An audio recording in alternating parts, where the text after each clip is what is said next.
Chapter 892, East Heaven Gate.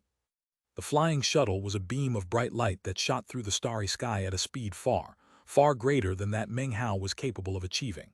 At the same time, the rate with which it consumed spirit stones was terrifying. Meng Hao's heart hurt, but he had no other options at his disposal. He could only continue to feed the high-grade spirit stones into the slot. This type of flight method was something most people only used over short distances. To use it over a long period of time in the way Meng Hao was using it right now was quite rare. Just to be safe, Meng Hao patted his bag of holding and the meat jelly appeared. It immediately began to jabber on, but this time, no matter what Meng Hao said in response, it wouldn't agree to help him. Having no other choice, he finally produced the copper mirror and brought out the parrot. As soon as it emerged, it began to wail and shout. "Damn it, Haoe, damn it," it cried, seemingly on the verge of tears. "Damn it, Lord Fifth is finally out." It had been sealed in the mirror for a long time. From its perspective, it seemed almost like 10,000 years. Now that it was free, it flew out squawking. Meng Hao looked at the meat jelly and the parrot, and suddenly felt a headache coming on. "Have the meat jelly change my appearance again," he said. "Otherwise I'll seal you back inside." The parrot was enraged and refused to cooperate, but then it thought of the pain of being sealed away, and recalled being unable to have furred and feathered lovers, and was suddenly extremely frightened. Finally, they reached an agreement. As long as the parrot agreed not to do anything out of line, it wouldn't be sealed away again. It immediately flew up to the meat jelly and began to arrogantly use some unknown method to get the meat jelly to suddenly look very anxious. Finally, with a dour expression on its face, it helped Meng Hao change his appearance, as well as the appearance of the flying shuttle. The flying shuttle then whooshed away, taking a circuitous route toward planet East Victory, instead of heading directly toward it. Several days later, the black-robed man with a cultivation base exceeding the immortal realm appeared in the location where Meng Hao had fought the other black-robed men. After looking around for a moment, he was visibly moved. What flame was it that burned them up? Don't tell me he has a Tao protector who cultivates a flame power of the ancient realm. An unsightly expression appeared on the man's face. After a moment, he sent his divine sense out, but couldn't find any traces of Meng Hao. Most importantly, he couldn't detect Meng Hao's aura, and thus couldn't lock down a specific area in which to search for him. Finding someone in the middle of space is like looking for a needle in the middle of an ocean. "If I say you can't escape, then escape you shall not," said the man with a cold harumph. He lifted his right hand, within which could be seen an archaic turtle shell which was obviously very, very old. "His Excellency even gave me this precious treasure to use, all for the purpose of seeing you dead. With this item, I can definitely track you down." Eyes glittering, he slowly raised up the turtle shell and began to chant a complicated, awkward-sounding incantation. Finally, he spit out some blood onto it. "Fang Hao," he growled. The turtle shell sucked in the blood and then began to quiver. Slowly, bubbles began to rise up from it, and images floated within each of them. The black-robed man stared intently at the bubbles, chuckling coldly. He was very confident that this strange treasure would be able to find Meng Hao because of the clan blood that ran in his veins. A moment later, the treasure began to shine with flickering light, and Meng Hao's image appeared. However, in the exact moment that he appeared, the strange treasure began to shake, as if during the process of searching for Meng Hao, it had encountered some indescribable force of interference. Then a boom could be heard as the treasure exploded into countless fragments. As it exploded, a shocking aura surged out from the treasure that caused the black-robed man to tremble, and a roaring sound to fill his mind. It happened so quickly that he didn't have time to react. The force of the explosion sent him flying 30,000 meters away, where he coughed up 3 mouthfuls of blood. A look of shock filled his face. "His fate is untraceable," he said, his face ashen. Then he thought of the aura just now and his scalp went numb. Time passed. 3 months. The atmosphere in the Fang clan on planet East Victory was a strange one during that time.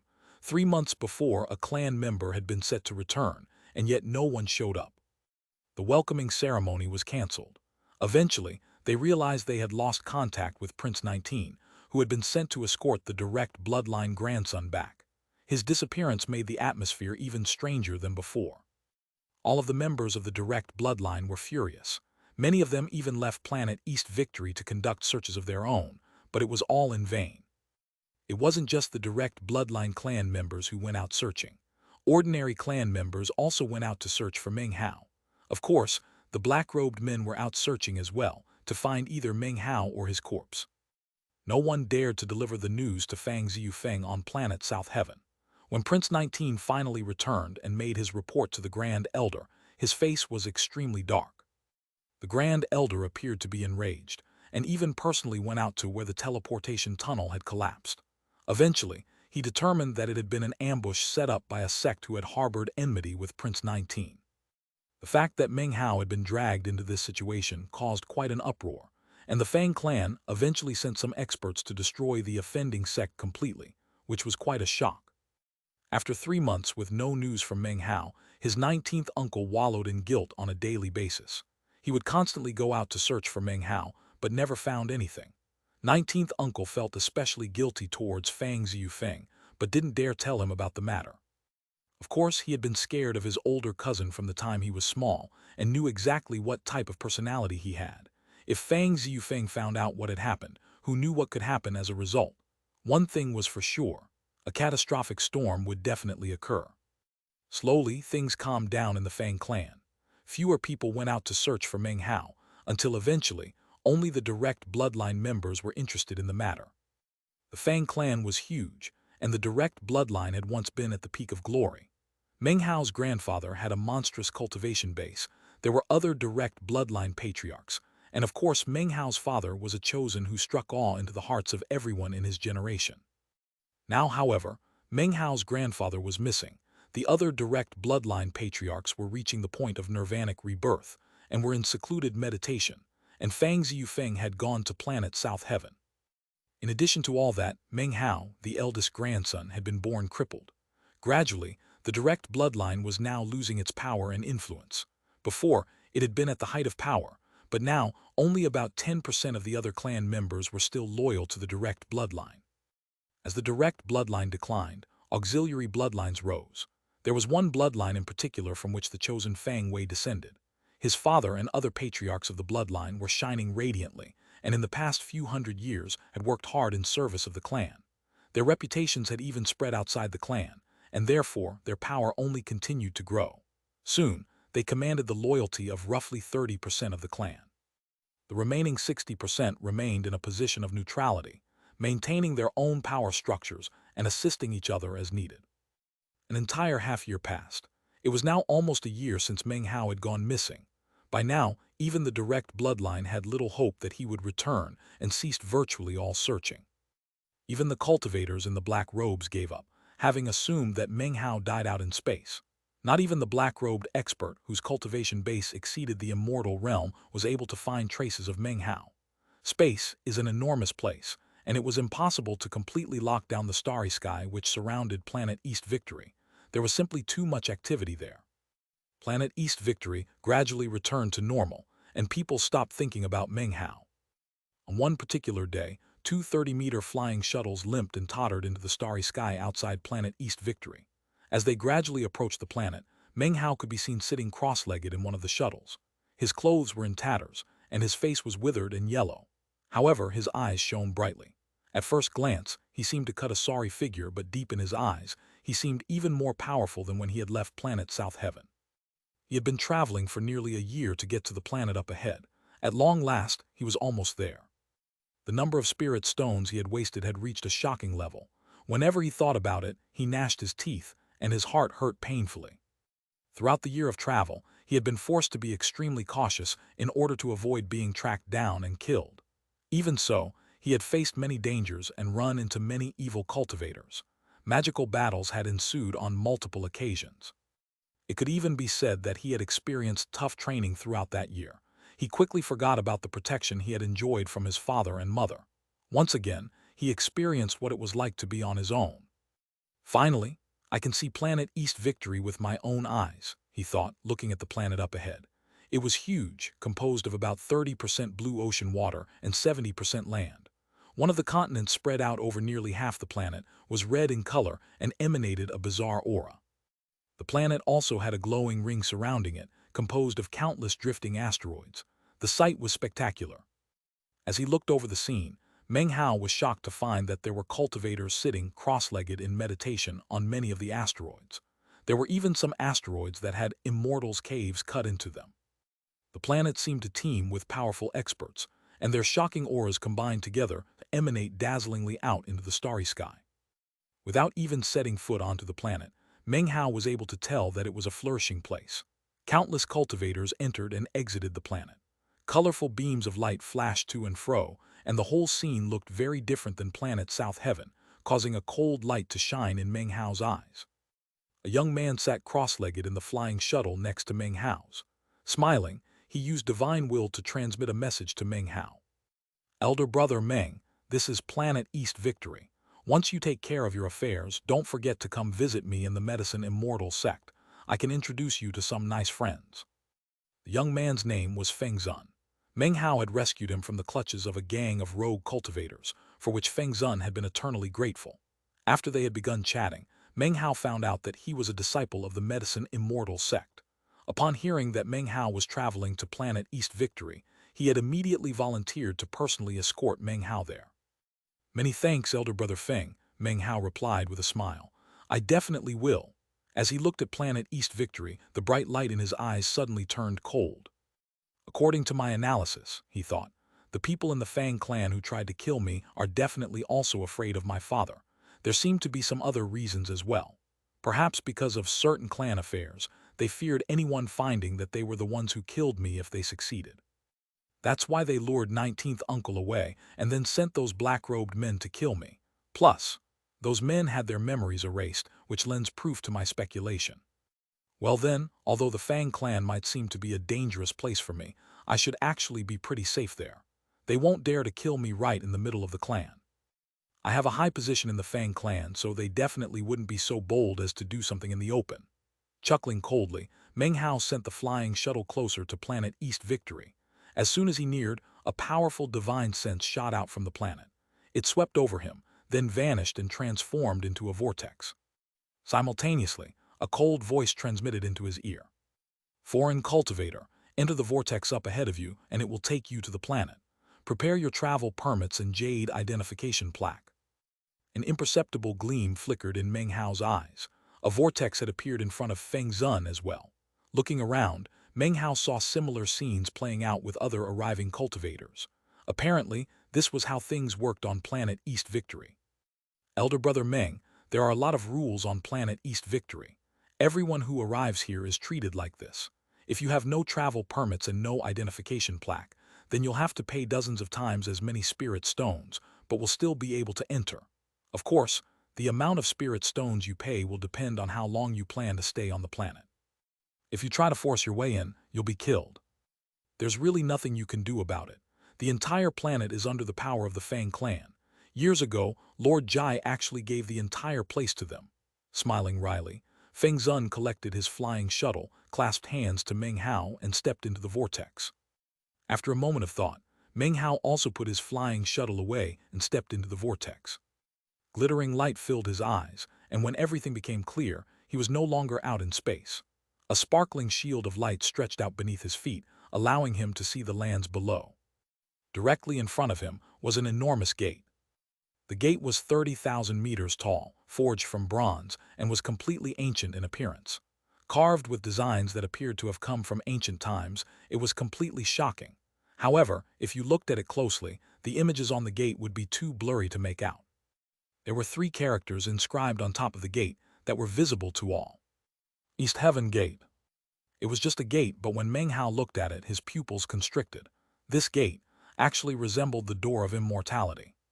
Arranged in formation in front of the gate were over 100 cultivators, looking around coldly at the over 1,000 other people who were lined up, waiting to enter. On either side of East Heaven Gate were 3 other gates, much smaller. One of those gates was inscribed with the characters Puppet God, and on the other was a carving of a blood orchid. The last gate was special. It looked archaic and bizarre, but it pulsed with a power that stimulated the bloodline power within Meng Hao. Feng Zun appeared next to Meng Hao and began to explain. Elder brother Meng, this is East Heaven Gate. Those other 2 gates are for the Church of the Puppet God and the Church of the Blood Orchid. The last one is only for children of the Fang clan. Chapter 893, might as well make a scene. East Heaven Gate was the only gate that had large numbers of cultivators lined up outside of it. The gates for the Church of the Puppet God and the Church of the Blood Orchid had no lines whatsoever, nor did the Fang clan's gate. Elder Brother Meng, the only way to get onto Planet East Victory is by going through this gate. I'm actually from Planet East Victory, and even though the Medicine Immortal sect has no gate, I have special privileges. However, since this is your first time here, I'll wait in line with you. Feng Zun ended his words by clasping hands and bowing. Meng Hao clasped hands in thanks, and the two of them took their place at the end of the line. He looked around at everything that was happening and mused about how completely different this was from Planet South Heaven. Planet East Victory was huge, and in terms of how it was guarded as well as how orderly everything was, there was a sense of sternness to everything. There also seemed to be an excess of rules. Any cultivator who entered the planet was carefully inspected. Only members of the sects from Planet East Victory enjoyed any sort of special treatment, and the most special treatment of all went to the Fang clan.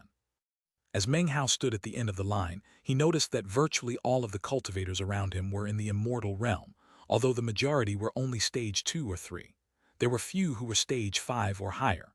Furthermore, although there seemed to be large numbers of them, they were all false immortals. After all, only cultivators in the immortal realm could step out into the starry sky. Cultivators in the spirit realm could only go there temporarily. As time passed, the cultivators in line slowly passed through East Heaven Gate. Meng Hao remained in place, his expression calm, as he watched the cultivators handing over spirit stones in exchange for jade medallions. Occasionally, miscellaneous cultivators from the Church of the Puppet God or the Church of the Blood Orchid would return from the stars, and would disappear into the gates specially set up for their sects. Every so often, people would leave from those gates as well. 4 hours passed rather quickly. Soon, Meng Hao was toward the front of the line, with only about 7 people ahead of him. It didn't take long until their turn arrived. It was in this moment that ripples suddenly spread out up above in the starry sky. In the blink of an eye, 8 streaks of light shot down. They were 8 cultivators, dressed in luxurious clothing, laughing and chatting as they proceeded along, as comfortable as if they were walking through the garden of their own house. The 2 cultivators in the lead position seemed to be in high spirits, full of energy and with extraordinary cultivation bases. They emanated an air of elitism. "Look, people from the Fang clan," Feng Zun whispered to Meng Hao. "I recognize the 2 in the front. They're from a collateral bloodline of the Fang clan that is second only to the direct branch of the clan."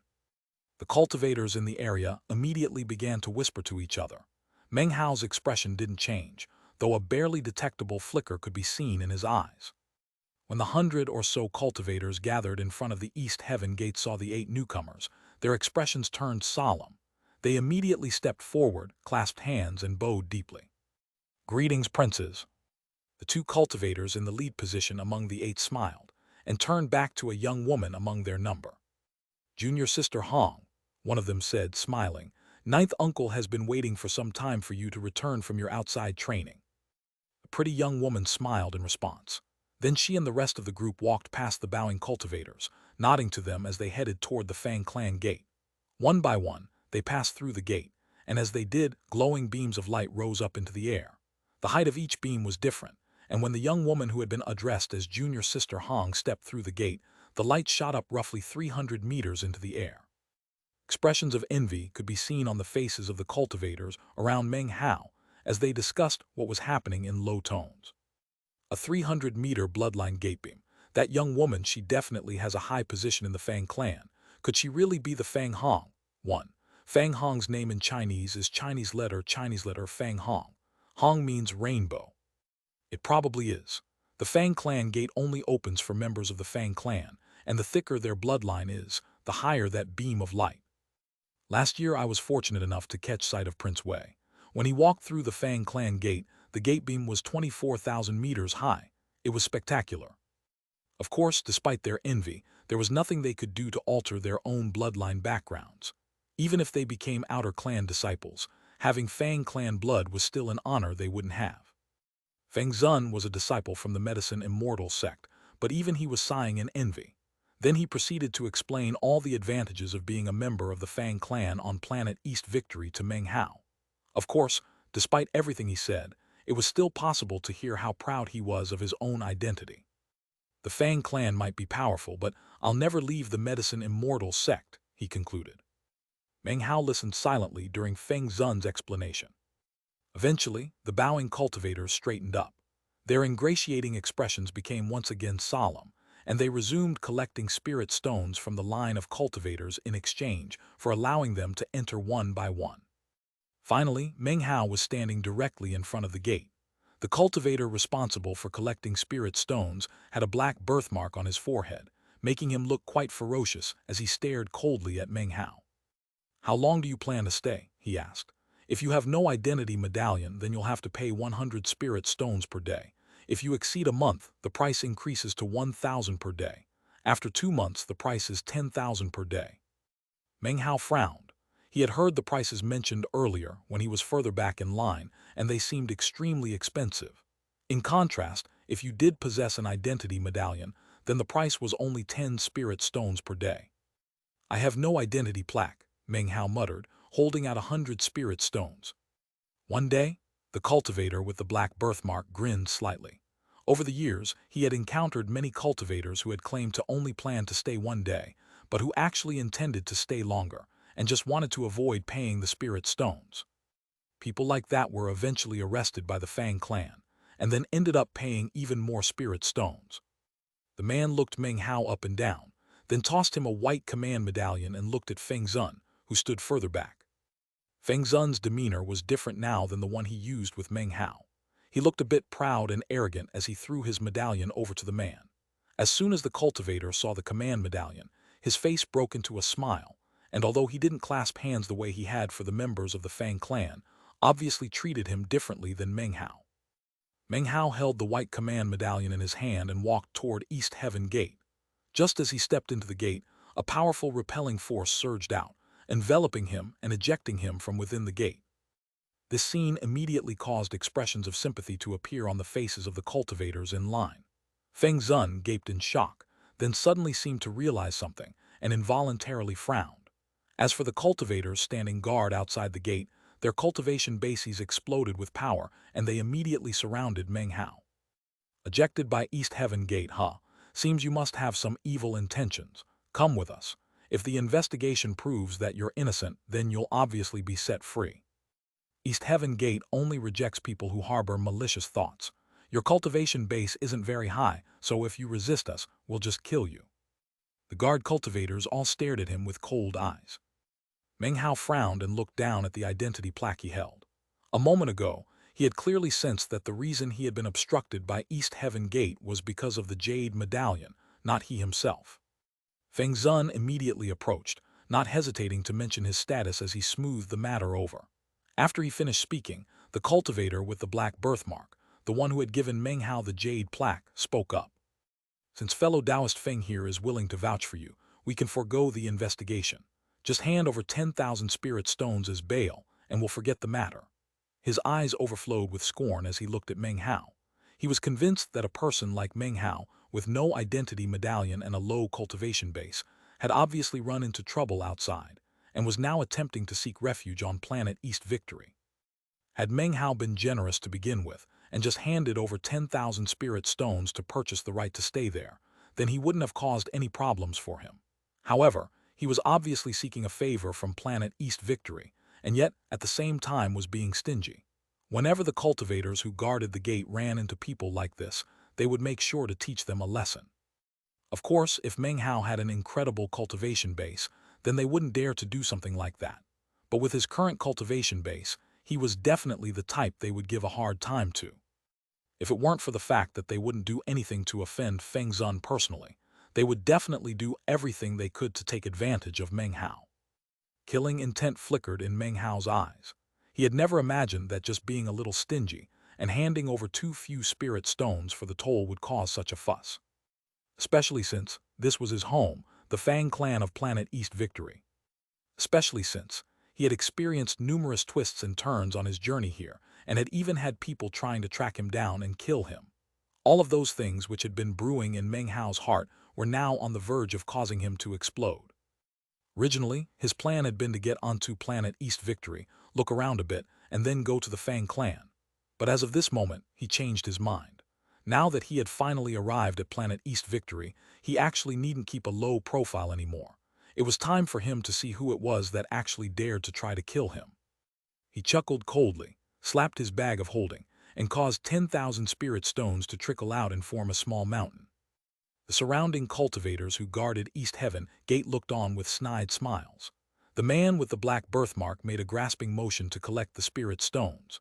Then he looked scornfully at Meng Hao and threw him a jade plaque. If you'd done this to begin with, you could have saved yourself a lot of trouble. Now, you may enter planet East Victory. Feng Zun quickly walked over to Meng Hao and murmured, I forgot to mention this earlier, elder brother Meng. These aren't ordinary guards, they're outer clan members of the Fang clan. If you had just spent a bit more money, then they wouldn't have given you a hard time. But you only bought 1 day on the planet, and you didn't even have an identity medallion. Inwardly, Feng Zun was shaking his head. Were it not for the fact that Meng Hao had saved his life before, he would never have intervened and vouched for him. Meng Hao's expression was the same as ever as he looked at Feng Zun and coolly said, Many thanks for your assistance in this matter, elder brother Feng. However, on planet East Victory, if somebody takes my spirit stones, they will pay me back 100-fold. His words caused Feng Zun to gape. Meng Hao turned and headed, not toward East Heaven Gate, but rather in the direction of the Fang clan's gate. This immediately caused all of the cultivators in the area to stare him shock. The more than 100 gate guards were also looking on in astonishment. Is this guy crazy? He's actually heading toward the Fang clan's gate. The man with the black birthmark sneered and said, How reckless. Well, if he tries to force his way through the Fang clan gate, then he'll be crushed to death. We don't have to do anything. Feng Zun's face fell, and he immediately hurried forward. Elder brother Meng, it's impossible for you to enter this gate. If you don't have the blood of the Fang clan in you, then you'll be killed. Meng Hao paid him no heed, and in the blink of an eye was in front of the gate. While all the other cultivators looked on in astonishment, he lifted his foot and stepped into the gate. Chapter 894, His Bloodline Shakes the Clan. Discussions immediately broke out among the onlookers outside of East Heaven Gate. This guy is nuts. If he doesn't have Fang clan blood, then he's dead for sure. But if he does possess a Fang clan bloodline, then why would he wait in line and even pay a spirit stone tax? Maybe he has some other way to get through the Fang clan's gate. But wait, that's not possible. No matter what you do, even if you're from the Fang clan itself, you can't hide your bloodline. Anyone who isn't from the Fang clan will definitely be killed by that gate. The over 100 Fang outer clan members standing guard outside the gate looked on with cold smiles, especially the cultivator with the black birthmark, whose eyes especially shone with scorn. You went looking to die, so you can't blame anyone else, he sneered. Fellow Taoist Feng, it's not that I didn't give you face, sir. I already gave him permission to enter East Heaven Gate, and yet he's choosing to kill himself. Feng Zun stamped his foot, and then an anxious expression appeared on his face. However, there was nothing he could do. It was in this moment that Meng Hao began to step into the Fang clan's gate. Only half of his foot had actually entered the gate when it began to rumble. It's going to crush him to death, said the cultivator with the black birthmark. A coldly sinister smile plastered across his face. A moment later, that smile suddenly froze, then turned into an expression of disbelief. Everyone else who was discussing the matter also stopped, and their eyes went wide. The more than 100 outer clan disciples who were guarding East Heaven Gate stared with open mouths. Feng Zun's eyes flickered with shock, and his brain filled with roaring as he gasped in astonishment. Everyone could clearly see that as Meng Hao stood there, the gate trembled and began to shine with light. It took only a moment for a 300-meter beam of light to rise up, completely filling the pupils of all onlookers with glittering reflected light. Impossible, said the cultivator with the black birthmark, his voice hoarse. He suddenly began to quiver. The more than 100 cultivators guarding East Heaven Gate gasped, and their minds reeled. The crowds immediately went into an uproar. A 300-meter gate beam. Heavens, he's a member of the Fang clan, and not an ordinary one at that. The fact that he has a 300-meter gate beam shows that his bloodline exceeds that of an ordinary clan member. If he's a member of the Fang clan, then why did he try to go through East Heaven Gate? It was then that the crowds fell silent. As soon as Meng Hao's foot touched onto the ground, and half of his body entered the gate, the beam of light shot up, from 300 meters to 3,000 meters, accompanied by deafening rumbling sounds. The 3,000-meter gate beam was spectacular to behold, and all of the cultivators outside of East Heaven Gate felt as if they couldn't breathe. They stared in shock and disbelief, their minds reeling. A 3,000-meter gaping. Heavens, he's a chosen of the Fang clan. Who is he? A cultivator with 3,000-meter bloodline gaping can't be a nobody. He must have a high status in the Fang clan. The cultivator with the black birthmark staggered backward a few steps, his face deathly pale, and a feeling of intense regret rose up in his heart. He even felt resentful. Why you're actually a member of the Fang clan, he thought, panting continuously. With a bloodline like that, why would you go through East Heaven Gate? Why did you have to make trouble for me? Well, even if you do have a 3,000-meter bloodline gate beam, I was just enforcing the law as I should have, so my actions were justifiable.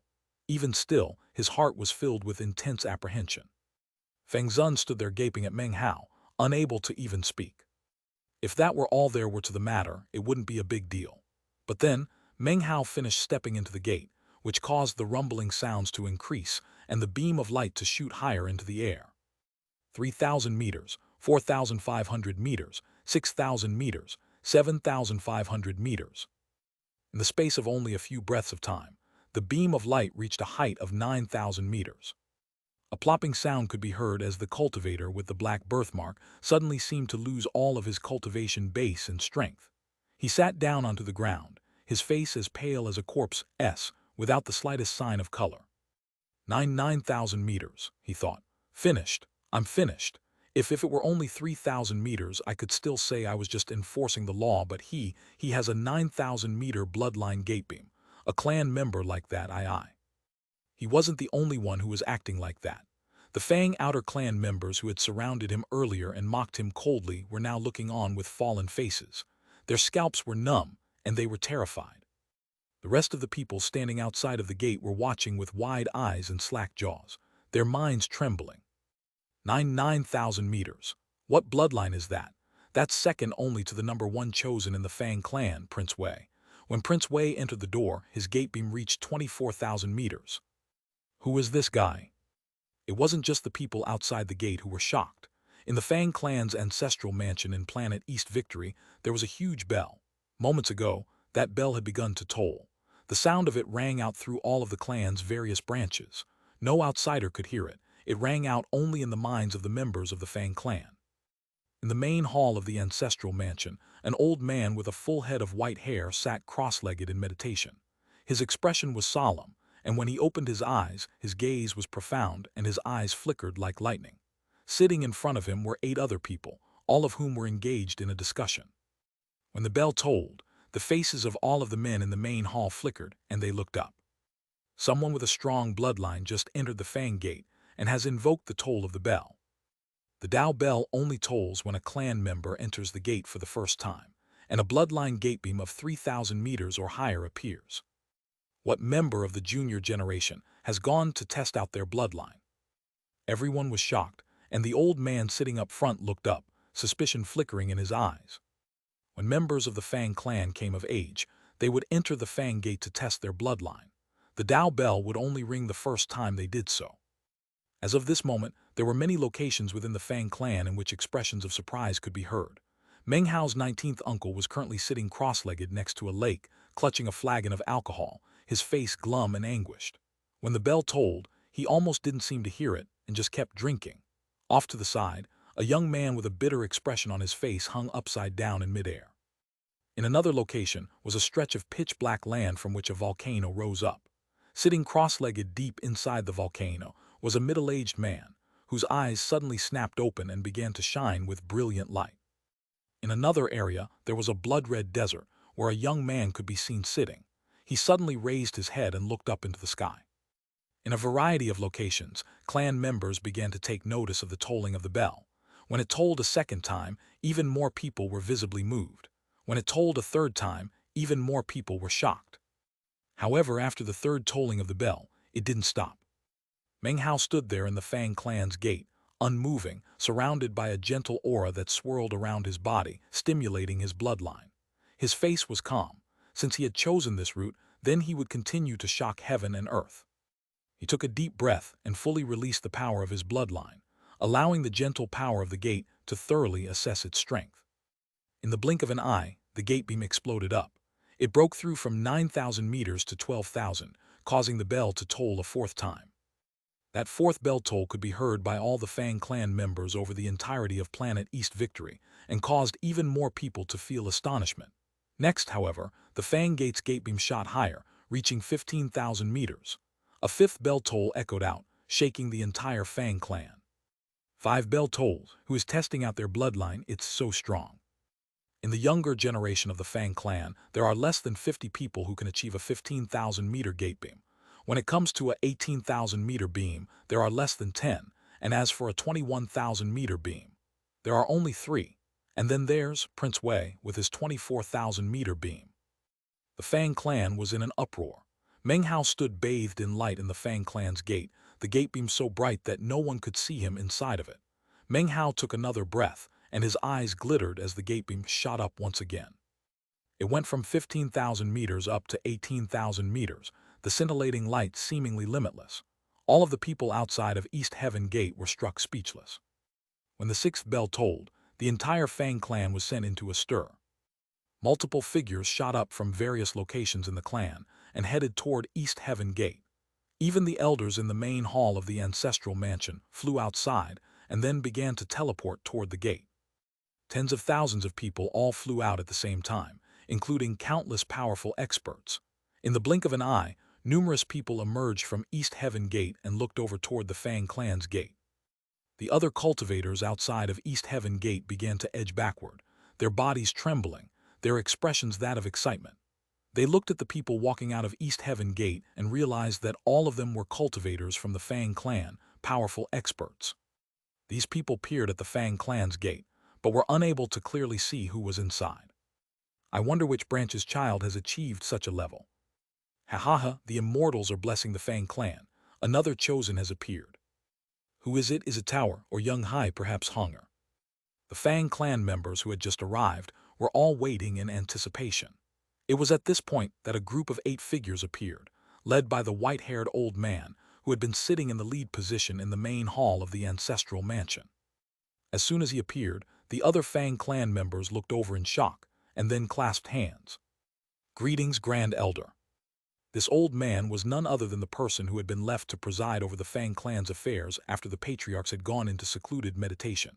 He was the Grand Elder Fang Tongshan. 1. Fang Tongshan's name in Chinese is Chinese letter Fang Tongtian. Tongshan means all-powerful or exceedingly high. Just as his name suggested, Fang Tongshan had an exceedingly high cultivation base that was virtually beyond comprehension. As he walked out of East Heaven Gate, he looked over at the Fang clan's gate, but even he could not see who was inside. All he could see was a vague shadow. Fang Tongshan laughed loudly and said, "An 18,000-meter gate beam is an incredibly important matter for the Fang clan."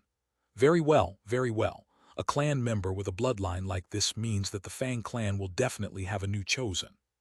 At the same time, more and more Fang clan members were emerging from East Heaven Gate.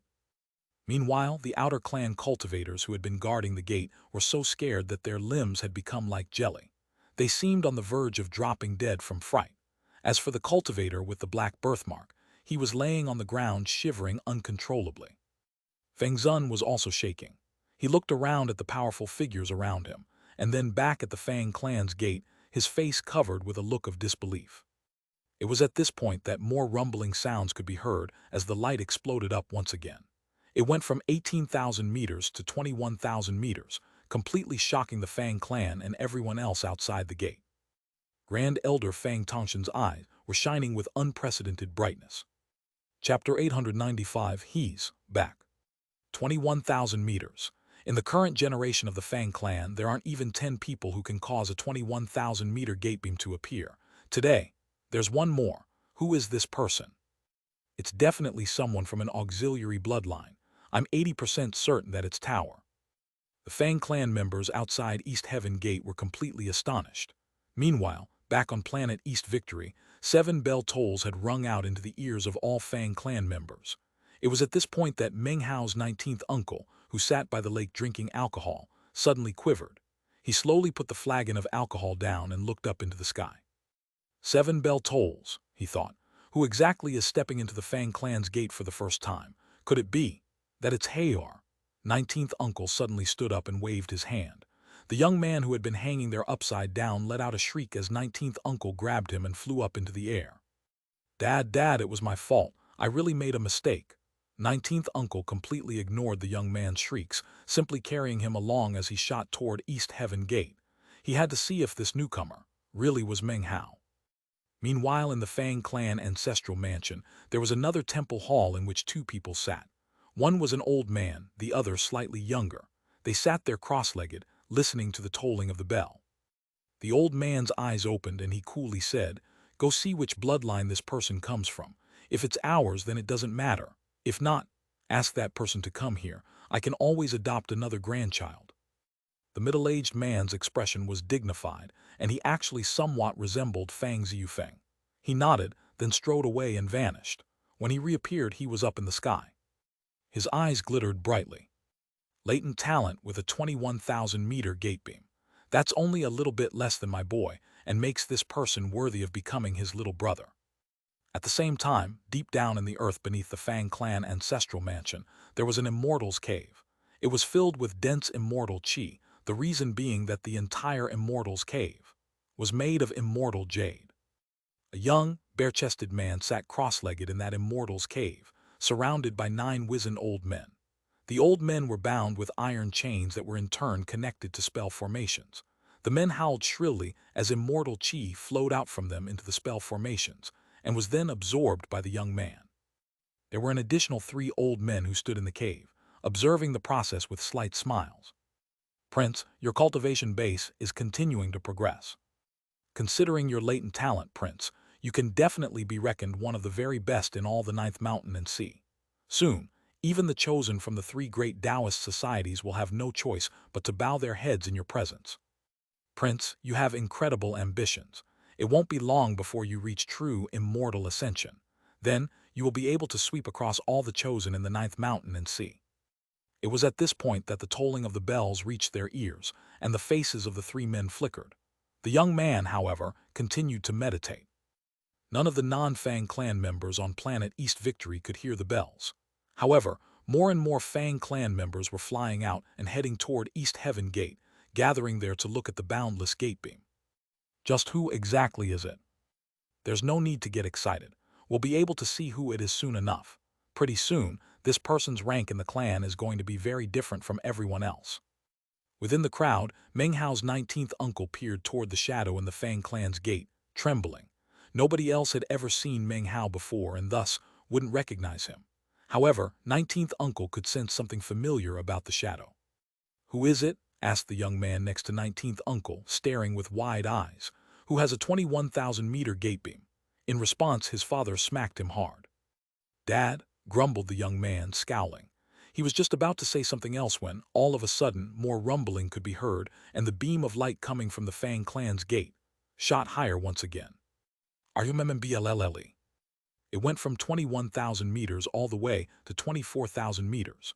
The grand sight caused all the Fang clan members outside East Heaven Gate to stare blankly. "Heavens, what's going on? 24,000 meters. I can't believe that it actually reached 24,000 meters. Prince Wei's gate beam is also 24,000 meters. This person's bloodline is actually as strong as Prince Wei's. Who is there in the clan that could pull this off? It's impossible. If I remember correctly, there is no clan member at all who has a bloodline like this." Amidst all the uproar, there were a few old men in the crowd from the Fang clan whose expressions were grim and bitter, and who said nothing. There weren't many people like that in the crowd, but they were all direct bloodline descendants of the Fang clan. Their glory was now a thing of the past. First, Meng Hao's grandfather had gone missing, then his father went to planet South Heaven.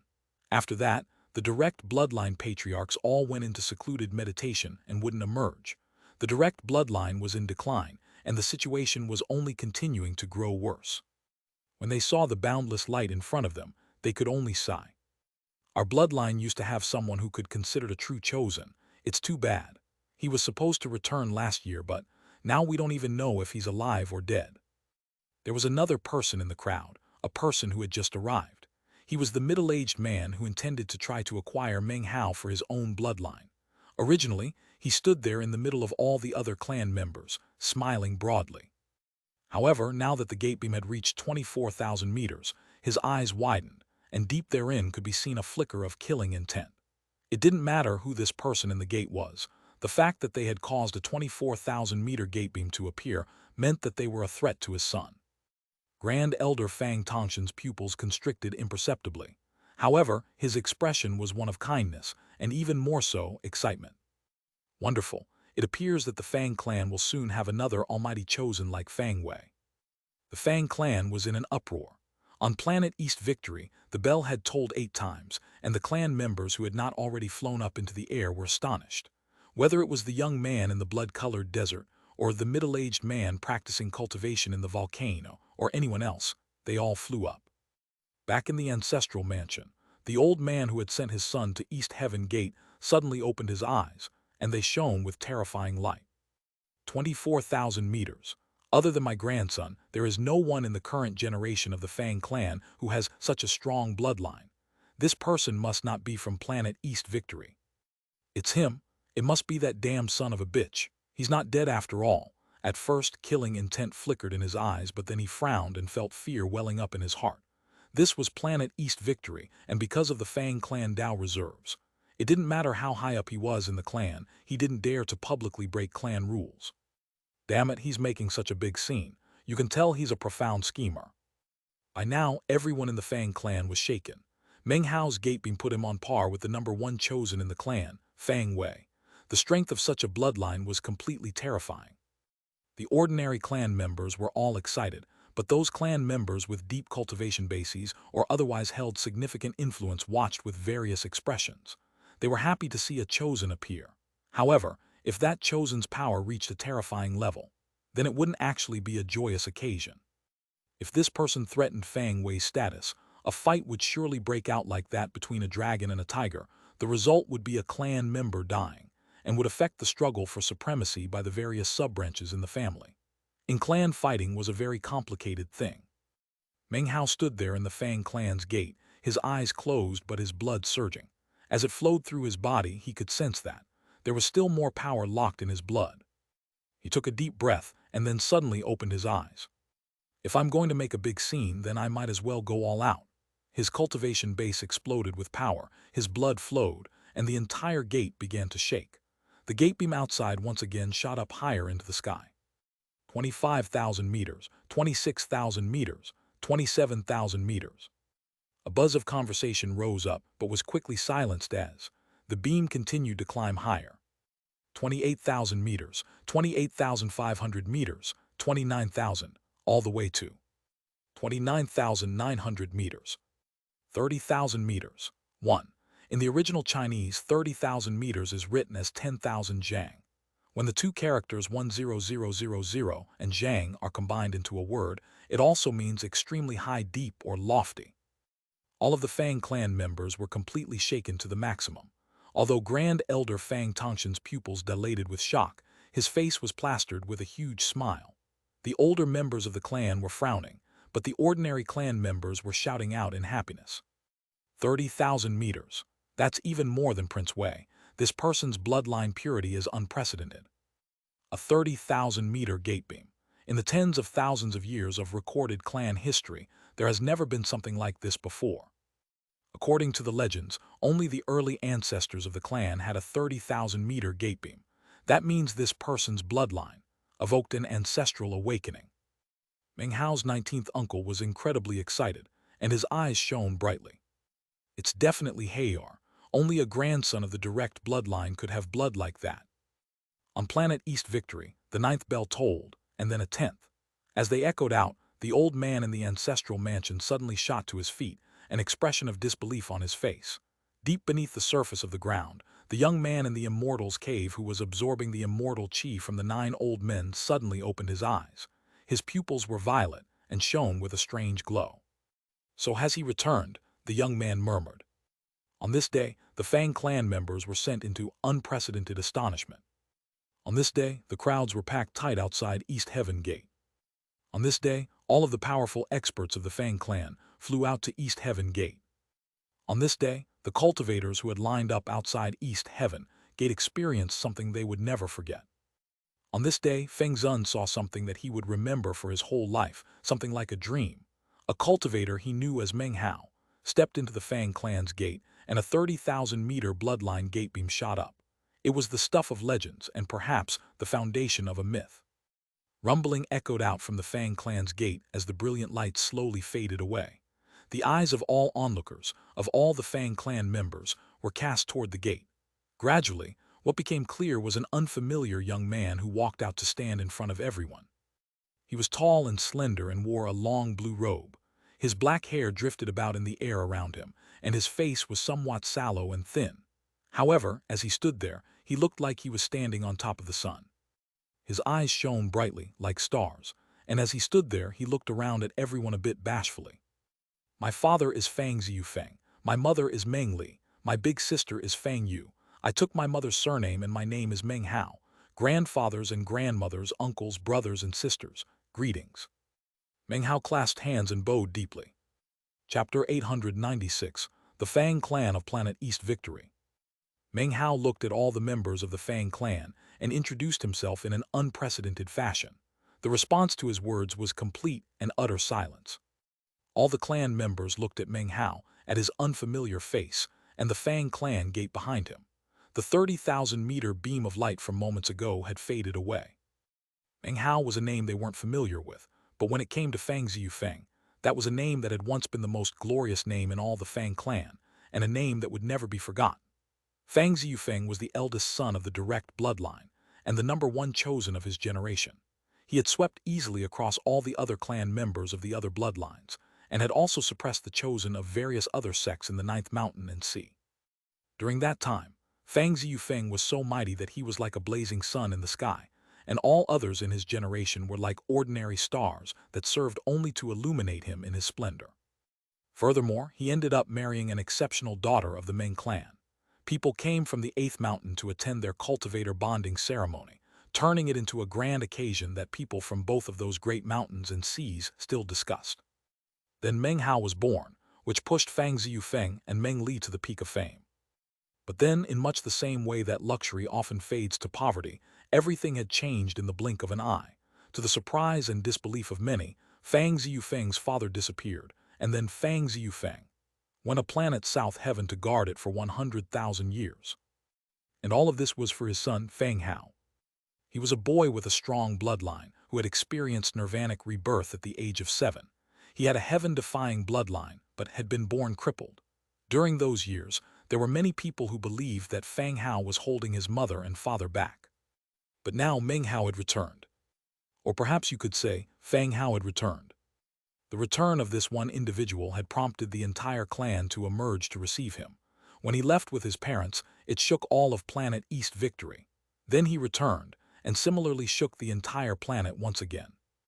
That was because his return was marked with a 30,000-meter bloodline gatebeam, which immediately vanquished the number one chosen of the Fang clan, Fang Wei. His actions swept across all clan members and made him the focus of all eyes. After a moment of silence, the clan members erupted into conversation. Meng Hao, he's Fang Hao, the eldest grandson of the direct bloodline. Heavens, it's actually him. He's returned. He's the kid from years ago who had the strong bloodline and underwent nirvanic rebirth at the age of 7. He's back. Meng Hao spoke the names of his parents. The direct bloodline clan members in the crowd began to tremble with excitement. 19th uncle strode forward, staring at Meng Hao. During the past year, he had been wallowing in guilt and self-blame for letting his older cousin down, to the point where he had almost drowned in the negativity. Now that he saw Meng Hao safely returned, and also surging with incredible power, the joy he felt was virtually impossible to even describe. Laughter rang out as Grand Elder Fang Tongshan walked forward. He looked at Meng Hao and then smiled kindly. As long as you're back, that's what's important. It doesn't matter if your name is Meng Hao or Fang Hao, you are still a member of the Fang clan, and the eldest grandson of the clan's direct bloodline. I held you in my arms when you were a little kid, you know. Fang Tongshan laughed heartily, and the kindness on his face was readily apparent. The more he looked at Meng Hao, the happier he seemed. Behind him were other elder members of the clan, all of whom wore happy smiles on their faces as they approached Meng Hao. What a good kid. You must have suffered many hardships through the years. As long as you're back, that's what's important. Now that you've returned to the clan, your future prospects are limitless. Today is a day for great rejoicing. Wonderful, simply wonderful. All the members of the Fang clan were crying out in joy. In the cultivation world, when it comes to clans and sects, bloodlines and family, while they may be complicated, they are sometimes very simple. Meng Hao's return was the subject of great happiness for countless individuals. The previously taciturn middle-aged man was laughing out loud. He stepped forward, looked Meng Hao over, and then sighed deeply. "Hey, I'm your second uncle. Years ago, your father and I fought in battles together, grew up together, and practiced cultivation together. In fact, you and Wire were born only an hour apart. You were virtually born together. The most important thing is that you're back. You're a member of the Fang clan, and within our clan, you are definitely chosen." More people crowded around Meng Hao, especially the direct bloodline clan members. They were more excited than anyone else. Meng Hao's return was a source of incredible inspiration and encouragement. Furthermore, the appearance of the 30,000-meter bloodline gatebeam finally gave them hope for their own bloodline. "Hey, said the Grand Elder, come here to me and we can return home together." The praise and geniality in his eyes were clear. 19th uncle approached and began to introduce everyone to Meng Hao. "Hey, this is the Grand Elder. The patriarchs are all in secluded meditation. Fortunately, the Grand Elder is here to handle clan affairs." Meng Hao quickly clasped hands and bowed. "Junior offers greetings, Grand Elder." The Grand Elder laughed. He seemed to be growing fonder of Meng Hao by the minute. "However, I can't return to the clan at the moment," said Meng Hao, sounding a bit embarrassed. In response to his words, everyone stared in shock. "A few moments ago, somebody stole some of my spirit stones," Meng Hao continued, sighing. His gaze swept across the group of outer sect cultivators who had been guarding East Heaven Gate, lingering for a moment on the cultivator with the black birthmark. In response, a tremor ran through the man, and then he passed out from fear. "How much was stolen?" asked the young man standing next to 19th uncle, looking excitedly at Meng Hao. "1 million, Meng Hao replied indignantly. "All right, well, I'll take care of it." The young man licked his lips. "Oh, my name is Fangzai." This young man was also a direct bloodline descendant and was Meng Hao's younger cousin. 1. Fangzai's name in Chinese is Chinese letter Fangzai. Zai means west. Rest of the Fang clan members started to laugh out loud. The scene that was playing out in front of them was almost like a comedy. Clearly, someone had offended Meng Hao earlier, before they had known who he was. The Fang clan members viewed the honor of the clan as an important thing, and wouldn't tolerate that honor being trampled, not even by outer clan cultivators who weren't aware of Meng Hao's identity. Those cultivators had unwittingly committed a grave mistake, and would have to be punished. Immediately, clan members sprang into action, lining up the ashen-faced guard cultivators and taking them away. As the cultivator with the black birthmark was taken away, he howled miserably. In his regret, tears streamed down his face. The Grand Elder shook his head and laughed, then clasped Meng Hao's hand and led him into the Fang clan's gate. The other Fang clan members followed behind. Light from the gate shot high into the air, and rumbling sounds echoed out in all directions. Feng Zun stared in shock. As Meng Hao walked off, he turned back and nodded benevolently. Although Meng Hao said nothing, Feng Zun was very moved. Gradually, all of the Fang clan members returned to Planet East Victory. A new set of cultivators was brought to stand guard outside the gate. These new cultivators trembled nervously. They knew what fate was in store for the previous guards, and held deep respect and fear for Meng Hao. Now, they treated the crowds lined up outside the gate with incredible courtesy as they let them through. Backslash.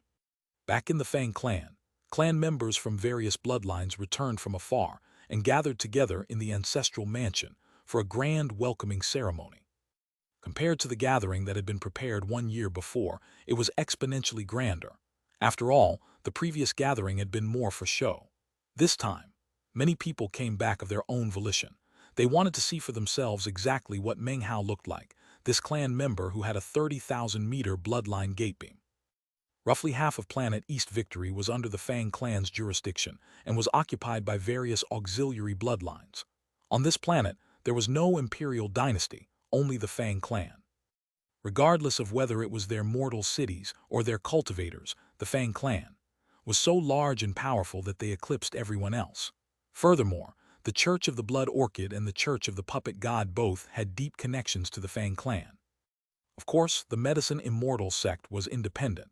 since it had been founded by a patriarch of the Fang clan who was still alive, creating a unique relationship. The Fang clan ancestral mansion was essentially a huge city and served as the capital city of the Fang clan. It was situated next to an ocean and was the location where the innumerable bloodlines of the Fang clan would come to gather. It was filled with extravagantly decorated palatial buildings and numerous pagodas that stretched out as far as the eye could see. In the past, only the direct bloodline had occupied the ancestral mansion, but in recent years, as the direct bloodline declined, some areas had been occupied by an auxiliary bloodline. Now, the direct bloodline only controlled about half of the entire ancestral mansion. In fact, signs pointed to that auxiliary bloodline eventually coming to be considered the main branch. The welcoming ceremony for Meng Hao's return was an affair attended by tens of thousands of clan members, who were now gathered in the central square in the middle of the ancestral mansion.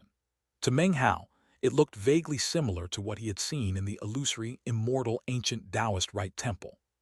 The ground was paved with green stone slabs, and numerous spell formations could be seen, which emanated incredible pressure. To Meng Hao, it almost felt as if an enormous ocean were covering everything and weighing it down.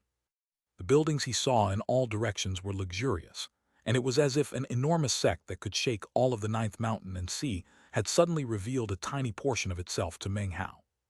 Yet all of it was really just the tip of the iceberg. There were further layers of power that Meng Hao couldn't even sense with his cultivation base. All he knew was that it was impossible for him to even imagine how many Fang clan members there were on planet East Victory, and that wasn't even mentioning the outer clans or other cultivators who had been specially bestowed with the surname Fang. Altogether, it was a staggering number of cultivators. Furthermore, the people who had appeared earlier outside of East Heaven Gate were only the most illustrious members of their various bloodlines. The Grand Elder presided over the welcoming ceremony and introduced Meng Hao to many clan members. After sacrifices were made to the ancestors, he gave Meng Hao a command medallion and numerous other trifles. After that, he led Meng Hao to the Fang Temple in the ancestral mansion. The temple was enormous, and from the outside, resembled some enormous beast sitting there cross-legged. Inside was a coliseum-like structure, with 10,000 seats arranged in concentric rings. At the moment, more than half of those seats were occupied by various elder members of the clan. All of them looked on with sparkling eyes, and had cultivation bases so profound that Meng Hao couldn't assess them. Grand Elder Fang Tongshan sat up in the front, his gaze as bright as fire as he looked at Meng Hao standing in the middle of the temple. There were many other clan members seated nearby, including his second uncle, as well as an old man covered with wrinkles, who gazed piercingly at Meng Hao as he measured him up. That old man was Fang Wei's paternal grandfather, the same old man within whom killing intent toward Meng Hao had flickered earlier. There were other clan members seated in the area. Most of them were young, and among their number, Meng Hao caught sight of Fang Donghan, who looked at him and smiled. 2. Back on planet South Heaven, Fang Donghan was the first person to guess that Meng Hao was Fang Hao, which was in Chapter 822. He helped him escape the ambush in Chapter 824, and also made an interesting comment about Fang Hao in Chapter 826. Meng Hao also saw Fang Xianxia. When she saw him looking at her, she trembled and lowered her head. She obviously still remembered everything that had happened on planet South Heaven 3. Fang Xianxia was the girl he was chasing when his parents and the people from the other clans showed up. Those events began in Chapter 831 and went on for a few chapters after that. Many chosen from the Fang clan were there, including a young man in a white robe, with skin as smooth as jade. He was the young man who had been practicing cultivation earlier in the Immortals' cave deep under the ancestral mansion. Currently, he sat in a seat, surrounded by a group of over 100 cultivators roughly his age. One of the young cultivators near him was Fang Yuni. 4. Fang Yuni was beaten up by Meng Hao for not addressing him properly in Chapter 832. Fang Yuni gave Meng Hao a venomous stare, then leaned over and whispered something into the ear of the young man in the white robe. Actually, that young man had no need for the entourage. Comparing their energy to his was like comparing the darkness of night to a raging fire. He seemed like a wolf in the middle of a flock of sheep, and was someone anyone would recognize at a single glance. This was the previous number 1 chosen in the Fang clan, Prince Wei Fang Wei. Chapter 897, Fang Wei. Fang Wei was always surrounded by groups of fellow young cultivators.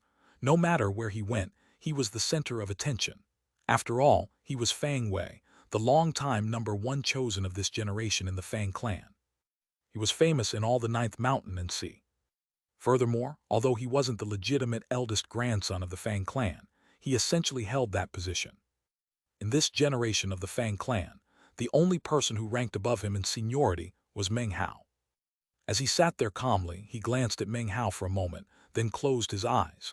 A year before, when the clan had convened the welcoming ceremony, he did not make an appearance.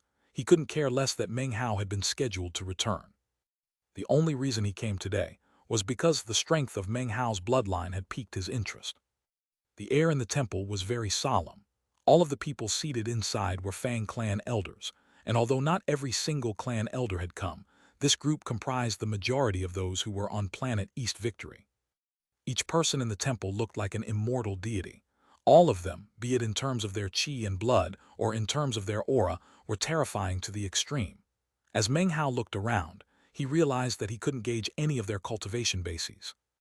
As of this moment, Meng Hao gained a clearer understanding of how powerful the Fang clan was. If you didn't count the Jai clan, this clan could actually be considered the #1 clan in all the Ninth Mountain and Sea.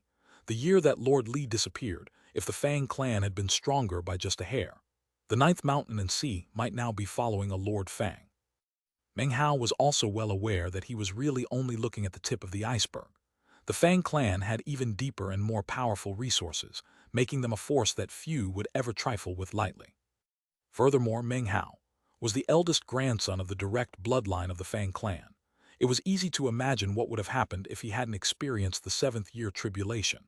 Had he grown up in the Fang clan, his status and fame would definitely have made him well known throughout the Ninth Mountain and Sea, as well as the Eighth Mountain and Sea. All of the elders were now looking at Meng Hao. It was impossible to tell whether they were happy or angry. Their expressions were abstruse and impossible to read, and filled the hall with incredible pressure. As for Fang Wei and his father and grandfather, undetectable gleams flickered in their eyes. Meng Hao was the only person standing, right there in the middle of the temple. As for the pressure that emanated from those surrounding him, Meng Hao didn't even flinch. After a long moment, Grand Elder Fang Tongshan finally spoke. "Fang Hao," he said, his expression solemn. His voice echoed out in the temple, making it sound almost as if a throng of people were speaking. Everything trembled. "Having offered sacrifices to the ancestors, you are now officially a member of the Fang clan. Henceforth, you shall enjoy access to the Fang clan's cultivation resources, and many things will now tilt in your favor. However, there is something you must never forget." The Grand Elder's expression was suddenly threatening, although it lacked any anger. "Now that you are a member of the Fang clan, you must follow all of the clan rules. Violate those rules and it doesn't matter how strong your bloodline is or that you have a 30,000-meter bloodline gate beam. Despite that, you will still be punished. Speaking of the clan rules, I will give you a detailed copy that you can study in a moment." Meng Hao stood there silently, looking at the Grand Elder. After the Grand Elder finished speaking, a white-haired, ruddy-faced old man seated off to the side smiled and said, "Ladies and gentlemen of the clan, let us discuss how the cultivation resources will be allocated to Fang Hao." "Hayar is the eldest grandson of the direct bloodline," someone said. "In fact, he is the highest-ranking grandson of his generation in the entire Fang clan. He's had a hard time in the outside world during these years. Now that he's back in the clan, he should naturally be given the very best of everything. The Immortal's Cave next to Brightmoon Lake has good fortune of heaven and earth inside," another person said. "Furthermore, the remains of a heavenly dragon can be found therein. It is absolutely the best Immortal's Cave in all of planet East Victory. From my perspective, that Immortal's Cave should definitely be given to Hayar." Another of the elders looked at Meng Hao with praise in his eyes and said, "That's right. For years, no one has possessed the qualifications to have that Immortal's Cave. We of the direct bloodline have him as our eldest grandson, and in fact, the highest-ranking grandson of his entire generation. He is the only one who could possibly be qualified to have that Immortal's Cave." This was not a situation where people were trying to bring Meng Hao down by overpraising him. These people truly wanted Meng Hao to have the best resources to help him advance himself in the quickest manner possible. Almost as soon as the elder from the direct bloodline finished speaking, other elders began to speak. "That's not entirely proper. Hayar has just returned and hasn't yet made the least contribution whatsoever to the good of the clan. You can't reward him with that immortal's cave on the basis of his position alone. That wouldn't be fair. Precisely. In the Fang clan, one's standing is based on how much one has contributed to the clan. To avoid causing other clan members to have feelings of resentment, Hayar should not be given that immortal's cave. It only took a moment for a clamor to arise as numerous elders began to give their opinions. In the end, Meng Hao could tell that about 30% of the elders disagreed, with only about 10% standing on Meng Hao's side. The rest maintained their silence. The Grand Elder had predicted that something like this would happen, so he sat there silently, his expression the same as usual. It was at this point that suddenly, Fang Wei, who sat in a chair surrounded by over 100 young companions, suddenly opened his eyes to speak. Respected elders, I regret to inform you that Junior has already taken the Immortal's Cave by Bright Moon Lake and gifted it to someone. His voice was placid and seemingly devoid of any emotion whatsoever. As soon as he spoke, the direct bloodline elders' faces grew dark. However, none of them offered any sort of response. An imperceptible flicker appeared in Meng Hao's eyes. The words spoken by Fang Wei carried much meaning. This was a meeting of Fang clan elders, and none of the other members of the younger generation had seats except for Fang Wei. Furthermore, his words actually carried a domineering weight that seemed to be intolerant of any opposition. It was so domineering that even the direct bloodline elders didn't dare to retort. Meng Hao looked over at Fang Wei, and Fang Wei looked back at him for a moment before closing his eyes. Then the direct bloodline elder spoke up again. Other than the Immortal's Cave, there are also the 10 batches of rainbow immortal evanescence pills concocted by Pill Elder from the Tao of Alchemy Division. That type of pill is a rare medicine that provides mysterious assistance when rising from the spirit realm into the immortal realm. 7 batches of those pills should be given to Hayar. That's not appropriate either, said another elder. Only 10 batches of pills are concocted per year, and the medicinal plant ingredients are all extinct in the outside world. The Rainbow Immortal Evanescence Pill is the Fang clan's strongest type of pill that exists in the gap between the spirit and immortal realms. They are concocted for the benefit of the entire junior generation. Therefore, giving 7 batches to Hayar is impossible. I say, 1 batch should be enough. As before, the Grand Elder said nothing. It was at this point that the white-robed Fang Wei opened his eyes and spoke again. Respected elders, I regret to inform you that Junior has already made arrangements for all 10 batches of Rainbow Immortality Evanescence pills. Immediately, silence once again filled the entire temple. Fury burned in the direct bloodline elders' eyes, but all they could do was clench their jaws and maintain silence. Meng Hao had not spoken yet either, but his brow had gradually become furrowed as he looked over at Fang Wei. Fang Wei had only spoken twice, yet each time his words had silenced the elders. This fact revealed a lot. In addition, Meng Hao was gradually coming to detect something familiar about Fang Wei, although he couldn't quite put his finger on what it was. After a moment, he began to wonder if he was just imagining it. Silence reigned in the temple, and while the direct bloodline clan members sat there gloomily, there were elders from other bloodlines who were smiling slightly. Finally, Grand Elder Fang Tongshan cleared his throat and then began to speak, his eyes shining. Well, since we have a disagreement regarding the Immortal's Cave and the medicinal pills, let's put those matters aside for now. Hayar, you are the eldest grandson of the direct bloodline, so I will take responsibility for you now. There will be no more discussion. You will be given the highest quality compensation from the clan. With that, he waved his right hand, causing a jade slip to fly out and come to float in front of Meng Hao. Take this jade slip to the clan's Hall of the People. That is where you can withdraw your monthly set cultivation resources. As for the Immortal's Cave, the Grand Elder muttered to himself for a moment, then waved his hand, causing a gentle light to spread out, which rapidly solidified into a map. There were various dots of glowing light on the map, each of which represented an Immortal's Cave. The closer the Immortal's Caves were to the center of the map, the stronger the auras they emitted. In the very center of them all was a lake, which was none other than Bright Moon Lake. Hayar, go ahead and select an Immortal's Cave from among the ones you see here. The dim lights represent Immortal's Caves that have already been spoken for. As the Grand Elder spoke, about 80% of the lights on the map went dark.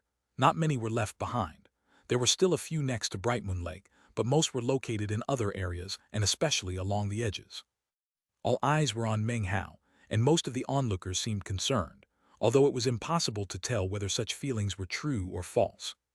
Meng Hao was silent for a moment, then clasped hands and bowed to the Grand Elder. Grand Elder, Junior has come to Planet East Victory upon my father's request to take my 2 nirvana fruits. I don't really care about immortals' caves or medicinal pills. I don't need them. I just want my nirvana fruits. Having directly spoken these words, Meng Hao gazed at the Grand Elder. Complete silence filled the temple. Finally, the Grand Elder waved his hand, as if he couldn't accept Meng Hao's refusal of the immortal's cave and other things. "Hey, you just got back to the clan," he said, his voice kind. "You need some time to get familiar with everything. An immortal's cave, cultivation resources, and those medicinal pills are things that, as a member of the Fang clan, belong to you by right. Regarding the nirvana fruits, fear not, they're yours. Naturally, they will be returned to you. I personally promised your father exactly that when he left. Don't worry about that matter, although it is a significant affair. 2 days from now, I will make an announcement throughout the entire clan, inviting clan members here to bear witness to the returning of the nirvana fruits into your hands." Meng Hao didn't respond. Originally, he didn't have any desire to come to the Fang clan. Now that he was here and he understood the situation, he was even less willing to stay. In fact, he was even of a mind to simply leave right then and there. However, when he thought of his parents' hopes, he took a deep breath and a fierce glow appeared in his eyes for a brief moment. He nodded and then decided to say one more thing. "Grand Elder, there is also an immortality illumination vine that my father had prepared for me. Could you please return that to me as well?" Before the Grand Elder could even respond, the white-robed Fang Wei's voice could be heard. "I regret to inform you that I've already made arrangements for that immortality illumination vine as well," he said coolly. As soon as the words left his mouth, Meng Hao's eyes sparkled with icy coldness. He looked over at Fang Wei, smiled slightly, and then began to speak. "Junior cousin Fang Wei," he said, his voice ice-cold despite his smile. "Apparently, I beat the crap out of you too hard when we were young. That's the only explanation for why you've become such a nutcase. Otherwise, what would possibly make you think it was acceptable to steal from me?" 1. In chapter 800, it talked about Meng Hao bullying Fang Wei when they were both children. When Fang Wei heard this, his eyes glowed with icy coldness as he stared dead at Meng Hao. Chapter 898, Do you want to die? Could it be that as long as something belongs to me, you'll try to steal it? Your twisted view of life is really my fault. In the future, I'll do my best to help you correct the error of your ways. Meng Hao said these things while staring directly at Fang Wei. "Do you want to die?" replied Fang Wei coolly. "How pretentious of you," said Meng Hao, walking toward Fang Wei. Each step he took caused the ground to tremble, and his eyes were cold as he stared at Fang Wei. "In terms of status," he continued coldly, "I am the eldest grandson. In terms of bloodline, my bloodline gatebeam was 30,000 meters. In terms of clan seniority, I'm your elder cousin. It's my duty to admonish you, and you have no grounds upon which you would be justified in resisting. Since you insist on spewing hogwash, I have to ask you, Fang Wei, do you want to die?" Meng Hao's words were incredibly aggressive. After he finished speaking, he turned to the Grand Elder and clasped his hands. "Grand Elder, Fang Wei has shown disrespect to his elders, which undermines the norms of etiquette, a sin that neither heaven nor earth can forgive. For a clan to prosper, it must have a standard of conduct. Given the Fang clan's status as a great clan of the Ninth Mountain and Sea, the rules must be stricter than others. Respect for seniority is the standard which must be met for the future growth of the clan. Do the clan rules permit someone to act in this way? If not, then he has violated clan rules. What might the punishment be for such actions?" As he spoke, the surrounding elders' eyes went wide, especially the direct bloodline elders, who were greatly shocked. When Meng Hao spoke, his words were as sharp as a sword, completely astonishing everyone in the audience. None of them could possibly have imagined that he would speak in such a vicious tone. Of course, they didn't know that Meng Hao had been raised as a scholar and loved to spar with words.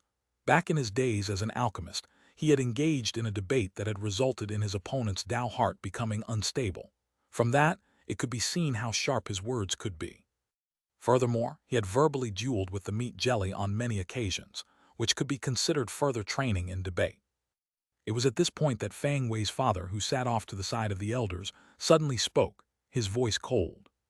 "Fang Hao, clan rules prohibit internal conflicts. How could you speak such malicious words? You need to spend some time in self-examination. Men, take him away." Meng Hao showed no fear in response, but instead began to laugh uproariously.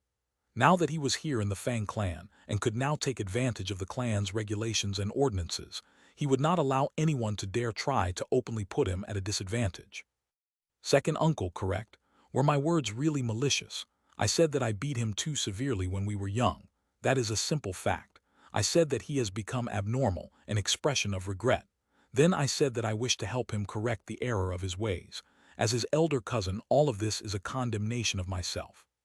As his senior, it is my responsibility, in fact, my duty to help my junior cousin. Therefore, I am unsure as to why second uncle would call such words malicious. Fang Wei's father frowned. How nasty and derogatory. Your histrionics will do you no good. Facts are facts. I'll tell you the facts, retorted Meng Hao. This headstrong junior cousin wants to steal my immortal's cave. He also wants to steal my medicinal pills. Despite that, I said nothing. He is the junior and I am the senior. If I allow him to have those things, then very well, he can have them. However, the reason that I chided him was because he also expressed his desire to steal the immortality illumination vine left for me by my father. Since that item belongs to my father, how could a junior member of the clan possibly steal it? Can a junior member of the clan actually be permitted to steal things that belong to someone of the senior generation? Second uncle, is it possible that you actually approve of such a thing? Isn't such behavior a violation of clan rules? It certainly does not respect the rules of seniority, does it? Aren't such actions tantamount to open rebellion? In the Ninth Mountain and Sea, what clan exists that permits members of the junior generation to steal things from the senior generation? What clan exists that believes such a thing to be proper? Furthermore, what clan exists that intentionally misrepresents the facts, inverting right and wrong? Second uncle, please enlighten me. Junior's experience is limited, and I'm really unsure of the answers to these questions. Meng Hao flicked his sleeve and looked over at Fang Wei's father, his eyes glittering. You? Fang Wei's father looked enraged, but he apparently couldn't think of anything to say in response. The temple hall was completely silent. The elders who had originally maintained a position of neutrality were now looking over curiously at Meng Hao. 19th uncle's son, Fang Zai, was also there in the crowd, staring blankly at Meng Hao. He had never imagined that Meng Hao could speak so incisively. Meng Hao had just taken a small matter and turned it into something important, had transformed a relatively minor event into a huge one. He had struck people speechless. Such skill in speaking was something that Fang Zai had never encountered before in his life, and it caused his eyes to shine brightly. Enough, said Grand Elder Fang Tongshan. He frowned and swished his sleeve. We're all members of the same clan. There's no need for bickering. The matter has passed and will not be brought up again. Hayar, the immortality illumination vine left behind by your father will be given to you. With that, he made a grasping motion, causing a bag of holding to suddenly appear in his hand. He tossed it out toward Meng Hao, who grabbed it and scanned it with spiritual sense. Inside, he could see the immortality illumination vine, roughly 3 inches long and as thick as a finger. Killing intent flickered in Fang Wei's eyes. He gave a cold harumph, then stood up and walked out of the temple, completely ignoring Meng Hao in the process. Rustling sounds could be heard as his more than 100 followers left with him. Each and every one glared menacingly at Meng Hao as they left, especially Fang Yuni, whose eyes were filled with intense venom. Meng Hao ignored Fang Wei as if he wasn't worth looking at. He clasped hands and bowed to the Grand Elder, then looked back at the map of Immortal's caves. As of now, he was determined to rise to prominence in the Fang clan, all for the sake of his father and mother. As such, he would need to make some preparations. Dad and Mom want me to fight hard and excel for their sakes, and they want me to make sure all the people in the Fang clan see it. As their son, that's exactly what I'm going to do. After looking over the Immortal's caves, he found one that didn't seem very extraordinary at all, although it did have a nicely sized medicinal plant garden. Grand Elder, I'll take this Immortal's cave.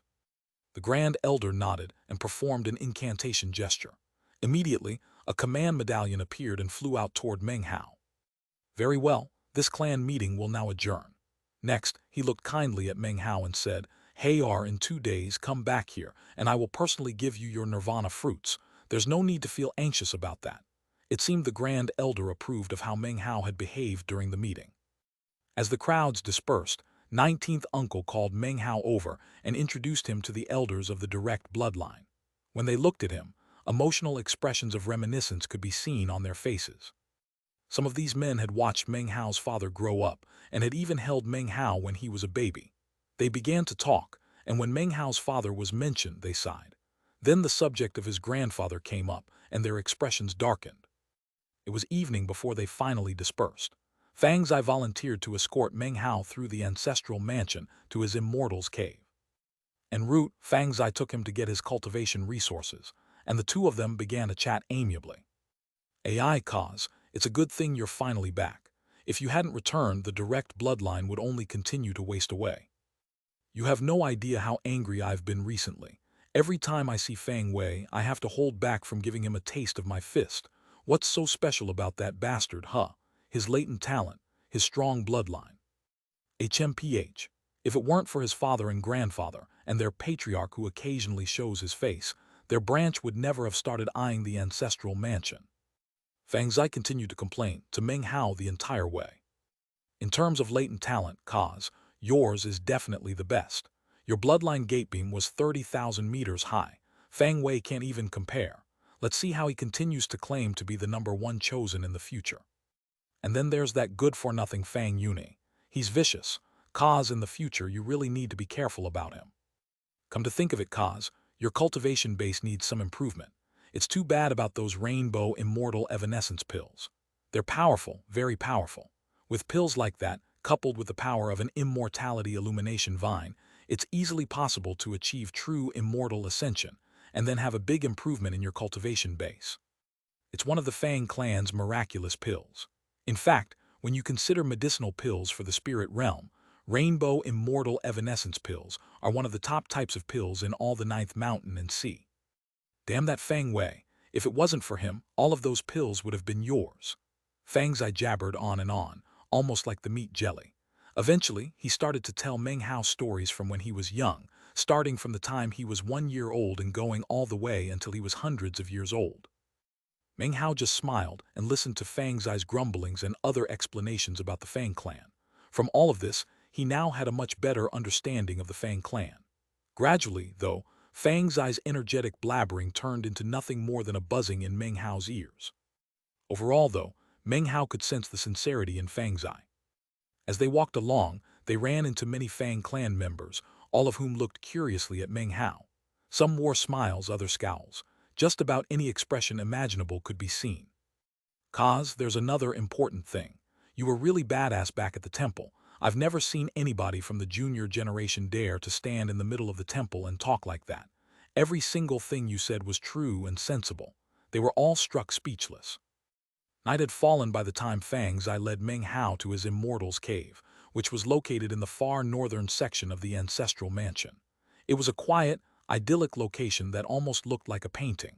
It was night, but the 2 moons in the sky lit up everything, making it a beautiful scene. Meng Hao's immortal's cave was actually a sprawling 2-story residence, beautifully decorated and quite luxurious. There was a small lake nearby, and a stone path which led to it. The canopy of stars overhead was reflected by the lake water, making everything sparkle. A garden surrounded the little lake, within which grew a variety of medicinal plants. There wasn't a huge amount, but they still caused a sweet fragrance to fill the air. Lotuses could be seen floating on the surface of the lake, and overall, the entire scene looked like something celestial. Meng Hao looked around and was quite content. Although this place might not count as very special when compared to all of the other immortals' caves in the Fang clan's ancestral mansion, in the outside world, it would be considered one of the best. There was abundant spiritual energy here, as well as immortal qi. Meng Hao walked into the courtyard and then took a deep breath. He really liked this place. Cause, said Fang Zai, about your gift of the tongue. Do you think you could teach me about that? My dad says that I jabber all the time, but that nothing I say makes sense. He's even beaten me on more than one occasion because of it. Cause, could you help me out, please? Fang Zai's tone was one of piteous entreaty. Meng Hao turned to look at Fang Zai and smiled.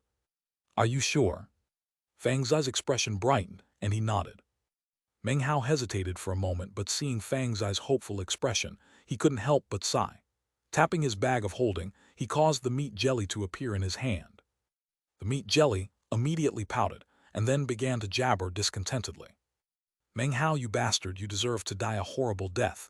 You dumped me and then exploited me. Wait, no, you exploited me then dumped me. Why you're immoral, you're shameless, you're a big bully, I'm going to convert you. Fang Zai, said Meng Hao, clearing his throat, keep coming to visit me. Every time you do, you can chat with this thingamajig. When you can hold a conversation with it for 3 days, you'll be a badass. Chapter 899.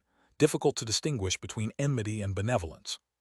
That thing, said Fang Zai, staring with wide eyes at the meat jelly. The meat jelly suddenly stopped talking and looked at Fang Zai. Both of them seemed to be somewhat at a loss at first, but soon, bright glows appeared in both of their eyes. Killing intent, gasped Meng Hao, backing up as he sensed the aura building between the meat jelly and Fang Zai. So, finally a worthy opponent, said the meat jelly, leaping up into the air and landing next to Fang Zai, an expression of unprecedented solemnity on its face. It seems I've met my match, replied Fang Zai, having sensed the energy within the meat jelly. It was an explosive energy that only he could sense, and from it, he knew that the meat jelly could continue a conversation for days on end. It seems I need to warm up a bit first, said the meat jelly, clearing its throat.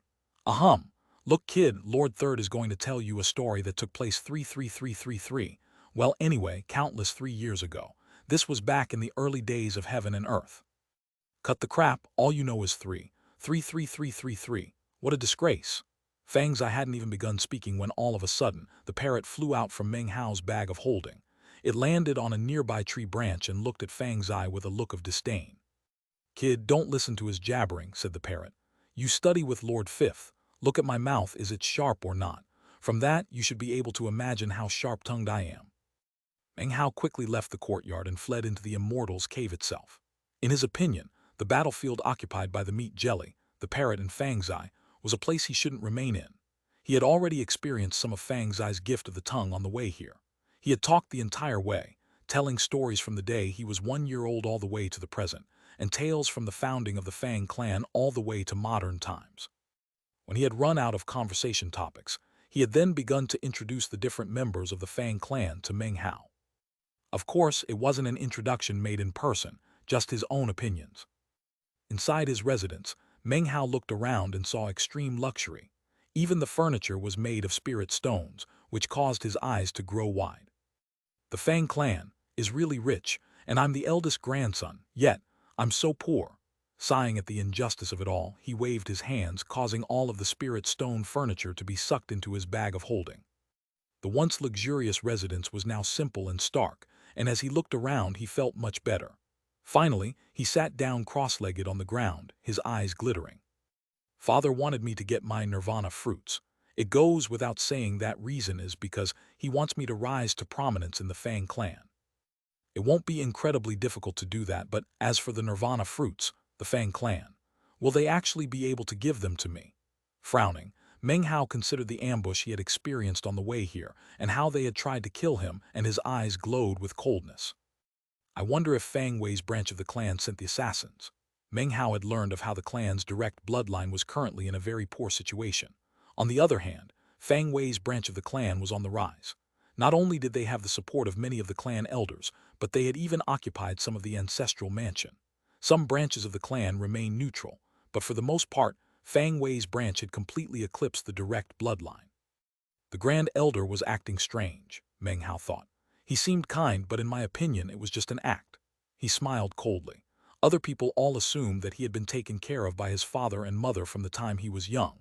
They believed that, although his life had not been what it might have been had he stayed in the Fang clan, surely he had not experienced the twists and turns of a dangerous life. The truth of the matter was that from the age of 7 onward, Meng Hao had been completely alone. In the mortal world, he had struggled hard during his youth and had developed a spirit of independence. Then he had entered the cultivation world and had experienced many things and had survived numerous deadly crises. Step by step, he had advanced through life to reach his current situation. The help he had received from his parents had been scant, to say the least. Although he might not be a perfect judge of character, he rarely made mistakes when sizing people up. He had quite a bit of experience in contending with others, and naturally had become quite good at it. In 2 days, they will most likely not give me the nirvana fruits. They'll come up with some excuse that I won't be able to dispute, and then delay the matter. Of course, me returning to the clan has probably caused a huge headache for whoever it was that was trying to have me killed. However, the higher my position within the Fang clan, the more afraid they will be to do anything to me. After some more thought, his eyes flickered, and he opened the bag of holding that contained his cultivation resources from the Fang clan. After looking it over, he couldn't help but take a deep breath. There were 100 bottles of medicinal pills, 1,000,000 spirit stones, and 100 magic manuals. Although there were no Taoist magics, there were many powerful divine abilities. As for the Fang clan's most powerful Taoist magics, of course there were none. That was something else Meng Hao had learned from Fang Zai. Not even Fang Wei could have access to those core Taoist magics, not without performing deeds of merit. Such deeds were considered contributions to the Fang clan. The more deeds of merit one performed, the more rewards could be acquired. It was a rule that applied to all of the Fang clan. Not even the Grand Elder could violate it. I get 1,000 merit points every month based on my status in the clan alone. Unfortunately, that's simply not enough to enable me to get some of those core Taoist magics. Meng Hao's eyes gleamed as he pulled out a jade slip which listed the names and properties of countless medicinal pills, Taoist magics, and other magical items. All of these things were items that could be purchased with merit points. There were many that caused Meng Hao's heart to thump after seeing them. There are many ways to earn merit points. The most common way is to complete some of the various trials by fire that are publicly announced throughout the clan. Different trials by fire can earn you different amounts of merit points. At the same time that Meng Hao was studying the jade slip, Fang Wei's father and grandfather were seated cross-legged in a temple in the eastern section of the ancestral mansion. Fang Wei's father was named Fang Zishan. Frowning, he looked at his own father and said, "Dad, I can't believe that Brad has returned." 1. Fang Zishan's name in Chinese is Chinese letter Fang Ziu Shan. Ziu means elegant or handsome. Shan means mountain. It's very similar to Fang Ziu Feng's name. The Ziu in both names is the same, which makes sense since they are of the same generation. Final character in Fang Zishan means mountain, whereas the final character in Fang Ziu Feng's name means mountain peak or summit. The final character in Fang Ziu Feng's name actually has the mountain component as part of the character. Look at the two names side by side, and you will see what I mean. In the final character of Fang Ziu Feng's name, you can see the mountain squished on the left side of the character. Fang Zishan Chinese letter Chinese letter Chinese letter. Fang Ziu Feng Chinese letter Chinese letter Chinese letter. It doesn't matter, the old man replied coolly. I've already taken care of the matter. A sinister gleam appeared in his eyes. If he had returned and kept a low profile, it wouldn't have mattered. But since he has decided to act so high and mighty, he's already placed himself half a step into the Yellow Springs. Make sure Wire focuses on his cultivation. He's a chosen of the Fang clan, and the patriarch of our bloodline has high hopes for him. Don't let him get distracted. Dad, there's no need for you to worry about that. Wire has true willpower. He won't be rattled by that son of a bitch. Fang Zishan smiled. The direct bloodline is rapidly declining, said the old man confidently, his eyes flickering as if with fire. Fang Hehai has been missing for years, and although his life force flame has not been extinguished, if he were capable of returning, he would have long since done so. 1. Fang Hehai's name in Chinese is Chinese letter Fang He Hai. He means congratulate. Hai means see. His son Fang Ziyu Feng agreed to guard planet South Heaven for 100,000 years for his crippled son. All of that has doomed the direct bloodline to fall. It has also ensured that our bloodline will once again become the next lords of the Fang clan, and the new direct bloodline. Years ago, Fang Hehai suppressed me, and his son Fang Ziyu Feng suppressed you. In this generation, our Wire will definitely rise to prominence. That insignificant Fang Hao will be nothing more than a mere stepping stone to him. The old man flicked his sleeve. Time passed. For 2 days, Meng Hao did not leave his residence. He sat there meditating, doing breathing exercises to absorb immortal qi. Those 2 days were like an entire month spent on planet South Heaven. Being able to practice cultivation like this was of great benefit to Meng Hao. He pulled out the heart of his second true self and began to nourish it with the immortal qi near his villa. It was about noontime when Meng Hao opened his eyes from his trance to slap his bag of holding and produce a jade slip that was glowing brightly. He quickly scanned it with divine sense. Hayar, come to the main temple. It was the voice of the Grand Elder, and in response, Meng Hao smiled coldly. He put the jade slip away and walked out of the residence. The first thing he saw in the courtyard was Fang Zai. He had dark circles under his eyes and his aura was incredibly weak. The meat jelly and the parrot were currently taking turns, bombing him indiscriminately with various arguments. As soon as Fang Zai saw Meng Hao, he hurried to his feet and looked over at Meng Hao with an expression of both madness and veneration. "Kaz, you're incredible," he called out. "Having these two following you day in and day out and living to tell the tale, it must be so hard. Kaz, don't worry. I'll definitely learn the ways of a sharp tongue." Fang's eye gritted his teeth with resolve. A strange expression could be seen on Meng Hao's face, and he cleared his throat, unsure of exactly what to say. Then he saw the determination in Fang's eyes, and he patted his shoulder and left the courtyard. Speech is endowed by heaven but requires tempering, he thought. If he can endure the training provided by the meat jelly and the parrot, then he will eventually gain the long-windedness of the meat jelly and the acidic speech of the parrot. Clearing his throat again, he hurried toward the main temple. The ancestral mansion was huge and flight was prohibited there. It took Meng Hao 2 full hours to stroll all the way to the temple. When he got there, he could see tens of thousands of clan members, as well as the Grand Elder, filling the area, seated cross-legged. As soon as he saw Meng Hao, the Grand Elder's face broke out in a kind smile, and he nodded his head. "Hayar, your immortal's cave is some distance away. How about this? I'll give you a command medallion that gives you special privileges in the ancestral mansion. Other than some specially restricted areas, you will now be able to fly wherever you wish." With a smile, he handed Meng Hao a violet jade slip. When the onlookers saw this happening, they gaped in shock and jealousy. Normally speaking, only elders were permitted to fly inside the ancestral mansion. Of the members of the junior generation, only Fang Wei had the honor of being able to do so. Now, Meng Hao did too. Meng Hao accepted the jade slip. If he didn't trust his own judgment, then it would seem for all intents and purposes that the Grand Elder really did like him a lot. Considering his position as Grand Elder, it appeared as if what he was doing was not only a true kindness, but at the same time, just and even-handed.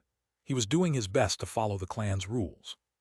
Today, many clan members have gathered to bear witness to an important event, the Grand Elder proclaimed. Years ago, Hayar became weak with illness. His 7th-year tribulation caused many clan members to worry greatly about him. As for me, when I saw a young lad like him enduring such incredible suffering, it also pained my heart. Thankfully, the immortals are blessing the Fang clan, and an outsider came, providing us with a way to deal with the problem. Fang Ziyufeng and his wife took the child away, leaving the nirvana fruits behind with the clan. Meng Hao stood in front of the Grand Elder, staring in shock. From the way the old man was speaking, and the expression on his face, it didn't seem at all like he was going to delay the matter. Rather, it looked like he was really going to hand the nirvana fruits over. "Don't tell me I was overthinking things," thought Meng Hao. Chapter 900, Third Grandpa. Years ago, the patriarchs who are now in secluded meditation personally said that these nirvana fruits were to be returned to Hayar when he came back to the sect. What once belonged to him will always belong to him. It doesn't matter that he only just arrived and is not yet familiar with the clan, or that his cultivation base is not at the proper stage to assimilate the nirvana fruits, or that he has not performed any meritorious service to the clan. No, he is the eldest grandson of the direct bloodline and was once a blazing son of the Fang clan. He has endured many hardships over the years, and as such, now that he has returned to the clan, none of those other things matter. It is as if they don't exist. These 2 nirvana fruits are his. Today, I will take the responsibility to give him these nirvana fruits. If the patriarchs come out of meditation in the future and ask about the matter, I will assume all responsibility. The Grand Elder's words were spoken decisively, and his face was very solemn. When it came to the part about the past, he sighed emotionally. Many of the surrounding elders had looks of surprise written on their faces, and those from the direct bloodline seemed, at first shocked, but then excited. Meng Hao was panting as he looked at the Grand Elder speaking so warmly. Meng Hao had never imagined that the Grand Elder would say such things in front of so many people. "Don't tell me, I really misjudged the situation," thought Meng Hao. "Impossible, he'll definitely say something more." Meng Hao took a deep breath and calmed himself. "Fang Hao," the Grand Elder said suddenly. His eyes shone as he looked at Meng Hao. "Remember, you will always be a member of the Fang clan. The blood of the Fang clan runs through your veins. You can always determine what will happen to you in the future, but you can never make any decisions regarding your birth. Your surname is Fang. We elders are old and the patriarchs are even more ancient. Even if they are still alive now, they will eventually perish. But you are a future blazing son of the Fang clan. You are the hope for the future. You must work hard in your cultivation. The day will surely come in which you will grow into a mighty tree that stretches up into the heavens." Grand Elder Fang Tongshan seemed quite excited. As he spoke, he raised his hands up, clasped them together, and then bowed toward the rear of the temple. Respected patriarchs, on this day, I, Fang Tongshan, ask all of these clan members to bear witness to the return of the nirvana fruits to Fang Hao. With that, he lifted his right hand up into the air and made a grasping motion. Immediately, shocking rumbling filled the sky, echoing out in all directions. A huge vortex appeared in midair, and as it spun, it slowly revealed some sort of celestial abode. A tall pagoda could be seen, glowing with boundless light that attracted all eyes. The nearby Fang clan members saw the pagoda and began to cry out in shock. It's the ancestral treasure pagoda. In the Fang clan, only precious treasures can be placed within the ancestral treasure pagoda. The pagoda itself is a precious treasure left behind by the first-generation patriarch. Even if heaven and earth were destroyed, the ancestral treasure pagoda would survive. Even the Grand Elder can only exercise limited control over it to retrieve items. He says the name, and the pagoda will send the item out. Meng Hao couldn't believe it. What was happening went completely contrary to his sense of judgment. Everything that was happening was the opposite of how he had expected it to be. His heart was now starting to pound with shock. He had great faith in his sense of judgment, but what was happening right now was impossible to disbelieve. The Grand Elder took a deep breath, then performed a double-handed incantation gesture. Finally, he shouted, "Ancestral Treasure Pagoda, please produce the nirvana fruits." Immediately, rumbling could be heard and more beams of brilliant light shot out. At the same time, a jade box flew out from the pagoda. In the blink of an eye, it had already sped out of the vortex and landed in the Grand Elder's hands. After that, the vortex up above gradually faded away, obscuring the treasure pagoda, which disappeared from sight. Meng Hao was panting as he stared at the jade box. Even now, he still couldn't believe that the Grand Elder was simply going to hand the nirvana fruits over to him. He had assumed it would be difficult to get them, but it had turned out to be quite the opposite. It all seemed too simple. The Grand Elder unhesitatingly opened the box and lifted it up for all the surrounding clan members to see. Meng Hao immediately caught sight of two withered fruits. They were so dried up that it seemed as if the slightest breeze might cause them to vanish. As soon as he laid eyes on them, Meng Hao's blood surged in his veins, and he felt a sensation like that of a summoning. He was immediately able to tell that these were, in fact, nirvana fruits. Nirvana fruits. Years ago I saw Hayar's two nirvana fruits, and those are definitely them. Many of the surrounding direct bloodline clan members were shocked, especially Meng Hao's 19th uncle. Those are nirvana fruits. Meng Hao panted as the Grand Elder looked over at him with glittering eyes. Suddenly, a thought occurred to Meng Hao. Maybe he's giving them to me because he intends to send someone to steal them from me. Meng Hao still had faith in his own judgment, and he just couldn't believe that the Grand Elder would hand over the nirvana fruits so lightly. The Grand Elder suddenly tossed the jade box out into the air toward Meng Hao, who caught it. As soon as he touched the box, the blood in his veins seemed to boil. "There is one more thing that I must say in the presence of all you clan members," said the Grand Elder, looking around with coldly glowing eyes. "Let me make one thing very clear. These nirvana fruits belong to Hayar, and now he has them in hand. Perhaps there will be people who harbor malicious intentions. However, in all of Planet East Victory, neither the Church of the Blood Orchid nor the Puppet God sect would dare to try to steal a precious treasure of the Fang clan. Even now that they are in Hayar's possession instead of the clan's, they still wouldn't dare. Regarding the other sects around here, they would be even less willing. When it comes to people not from Planet East Victory, we have the East Heaven Gate, which restricts most people from entering. Therefore, if Hayar's nirvana fruits turn up missing, then the only culprits would be other members of the Fang clan. Therefore, do not blame me for reminding all of you that if any person steals the nirvana fruits from Hayar, I will have no choice but to carry out the will of the patriarchs and exterminate that person's entire bloodline. Fang Hessian, your bloodline would do well to keep this in mind." As he spoke the final words, the Grand Elder's eyes shone with cold light as he stared at Fang Wei's grandfather. The old man's face was unsightly, and he bowed his head in acknowledgement. 1. Fang Hessian's name in Chinese is Chinese letter Fang He Shan. He means congratulations. Shan means mountain.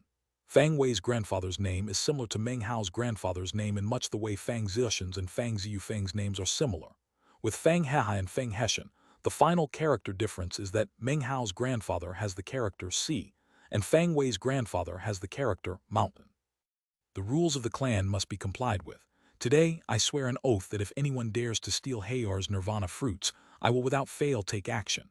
Furthermore, if I myself have any selfish thoughts regarding the matter, the heavens shall eradicate my soul. As soon as the words left his mouth, rumbling sounds could be heard up above. Oath thunder, which indicated that he was swearing upon the Tao.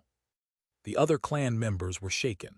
Moments ago, some of them had actually harbored some malicious intentions. As of this moment, however, those malicious intentions were completely wiped away. Meng Hao's mind trembled even harder. He really couldn't believe everything that was happening. However, the facts were right in front of him, and the Grand Elder had even gone so far as to swear an oath. Perhaps I was actually wrong, Meng Hao thought, but how come I still feel like the Grand Elder is putting on an act? Of all the things he said, what is true and what is false? Meng Hao didn't say anything. He took a deep breath, put the nirvana fruits away, and then bowed deeply toward the Grand Elder. The Grand Elder looked at Meng Hao, his kind smile wider than ever. "Hayar," he said loudly, "I've already made arrangements for the Rainbow Immortal Evanescence pills. 7 batches are really too much, so you'll be given 5 batches. As for the Immortal's Cave, you can switch at any time. It doesn't matter what arrangements have been made, I have the authority to make these decisions." The surrounding clan members' hearts trembled. Now they looked at Meng Hao in a completely different light than before. "All of you are dismissed," said the Grand Elder, waving his arm. "Hayar, you come with me." As he led Meng Hao inside the temple, the surrounding clan members burst into conversation. The events that had just occurred would surely spread through the entire clan in a very short period of time. Meng Hao took a deep breath and suppressed his suspicions as he followed the Grand Elder into the temple. The temple was quiet, and nobody was inside other than Meng Hao and the Grand Elder. As soon as they were inside, the Grand Elder turned and looked at Meng Hao. His expression was one of approval and reminiscence, as if looking at Meng Hao caused him to remember things which had happened in the past. "Grand Elder," Meng Hao said softly.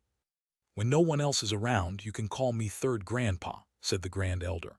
"Your grandfather is my older brother, and he used to occupy the position of Grand Elder. However, he went missing, and your second grandpa and his bloodline are up to no good." He sighed. "Therefore, the patriarchs asked me to assume the title of Grand Elder. The Fang clan has no clan lord, and since the patriarchs are normally in secluded meditation, the Grand Elder is responsible for just about everything in the clan. I am also a member of the direct bloodline," he said quietly. "Your grandfather and I are blood brothers. However, from the moment I took on the position and responsibilities of Grand Elder, I officially belong to no bloodline. I maintain the entire clan's operations and have to keep a balanced relationship with all the different bloodlines. There are many things in which I have no power. My heart lies with our bloodline, but my position forces me to be unbiased in everything. All my decisions must be in accord with the clan rules. This is the only occasion in which I asserted my authority and made a decision unilaterally, and gave you your nirvana fruits." The Grand Elder looked kindly at Meng Hao, almost as if he were looking at his own grandson. "I have no son, and since your grandfather is my senior in the bloodline, it means that his grandson is also my grandson." Grand Eld.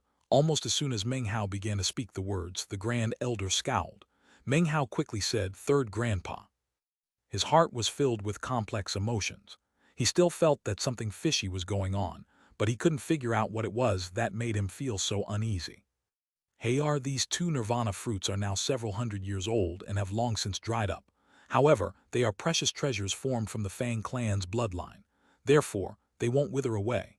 As long as you have some spirit extract, you can return them to their previous state. The next step you need to take is to cultivate these nirvana fruits on a daily basis. Fuse as much spirit extract as you can into them. Because they belong to you, you can actually absorb them very easily. Once you absorb them, your cultivation base will advance by leaps and bounds. You can easily advance to be the #1 chosen in the Fang clan and become the blazing sun that you once were. Remember, you must absorb them as quickly as possible. This might be shocking to the clan, but the longer you wait, the more likely it will be that someone will recklessly try to make a move against you. However, once you absorb them, they won't be able to do anything. Hayar, remember, absorb them as quickly as possible. Third Grandpa has bought you some time, but I'm afraid it won't be much." Meng Hao nodded in acknowledgement, but inside, his heart was thumping. Spirit extract, he thought. Is it possible that my feelings of suspicion have something to do with the spirit extract? Another thing, said the Grand Elder. The spirit extract you need to absorb the nirvana fruits requires your own blood to be part of the mixture. That's something nobody else would have access to. Therefore, you don't need to worry about that aspect. How about this? I noticed that the Immortal's Cave you selected has a medicinal plant garden. Assumably, you know something of the Tao of Alchemy. Why don't you go to the Fang Clan's Tao of Alchemy division? You can use your merit points to get some medicinal plants and spirit extract formulas. Spirit extract is easy to concoct, so making it yourself will be the safest thing. The Grand Elder seemed very sincere in his words. Perhaps what he had said was coincidental, but the result was that all of Meng Hao's conjectures were shattered. Chapter 901, A Thorough Investigation. Meng Hao silently clasped hands and bowed deeply to the Grand Elder, who looked on with a kind smile as Meng Hao left. Finally, the Grand Elder was the only one who remained in the temple. Gradually, the kind look faded away to be replaced by a tranquil calm. However, deep within his eyes, a sinister coldness flickered, something no one would be able to detect. He turned and headed deeper into the temple. A cold voice suddenly echoed out within the temple, causing the Grand Elder to stop in his tracks for a moment. "Thank you." "I'm not helping you," the Grand Elder replied. "I'm just following the clan rules. Everything is for the clan." Meng Hao sped through the ancestral mansion in a bright beam of light until he reached his Immortal's Cave. As soon as he set foot into the courtyard, he saw Fang Zai sitting there quietly in front of the meat jelly and parrot. Considering how mentally preoccupied he was, Meng Hao walked past them and sat down cross-legged in his residence. Eyes glittering, he pulled out the box containing the nirvana fruits and looked down at it. Contrary to expectation, the Grand Elder really did hand it over to me. Nothing he said in the temple seemed fake, but I still can't shake the feeling that there was more to what he was saying than what was on the surface. Meng Hao wasn't acting paranoid. After stepping into the cultivation world, things had not always gone as he had expected. He knew that if he wasn't constantly on the alert, he could easily have ended up perishing on multiple occasions. He was also aware that he was in danger here in the Fang clan. If he wasn't cautious in everything, he could easily find himself in a deadly situation.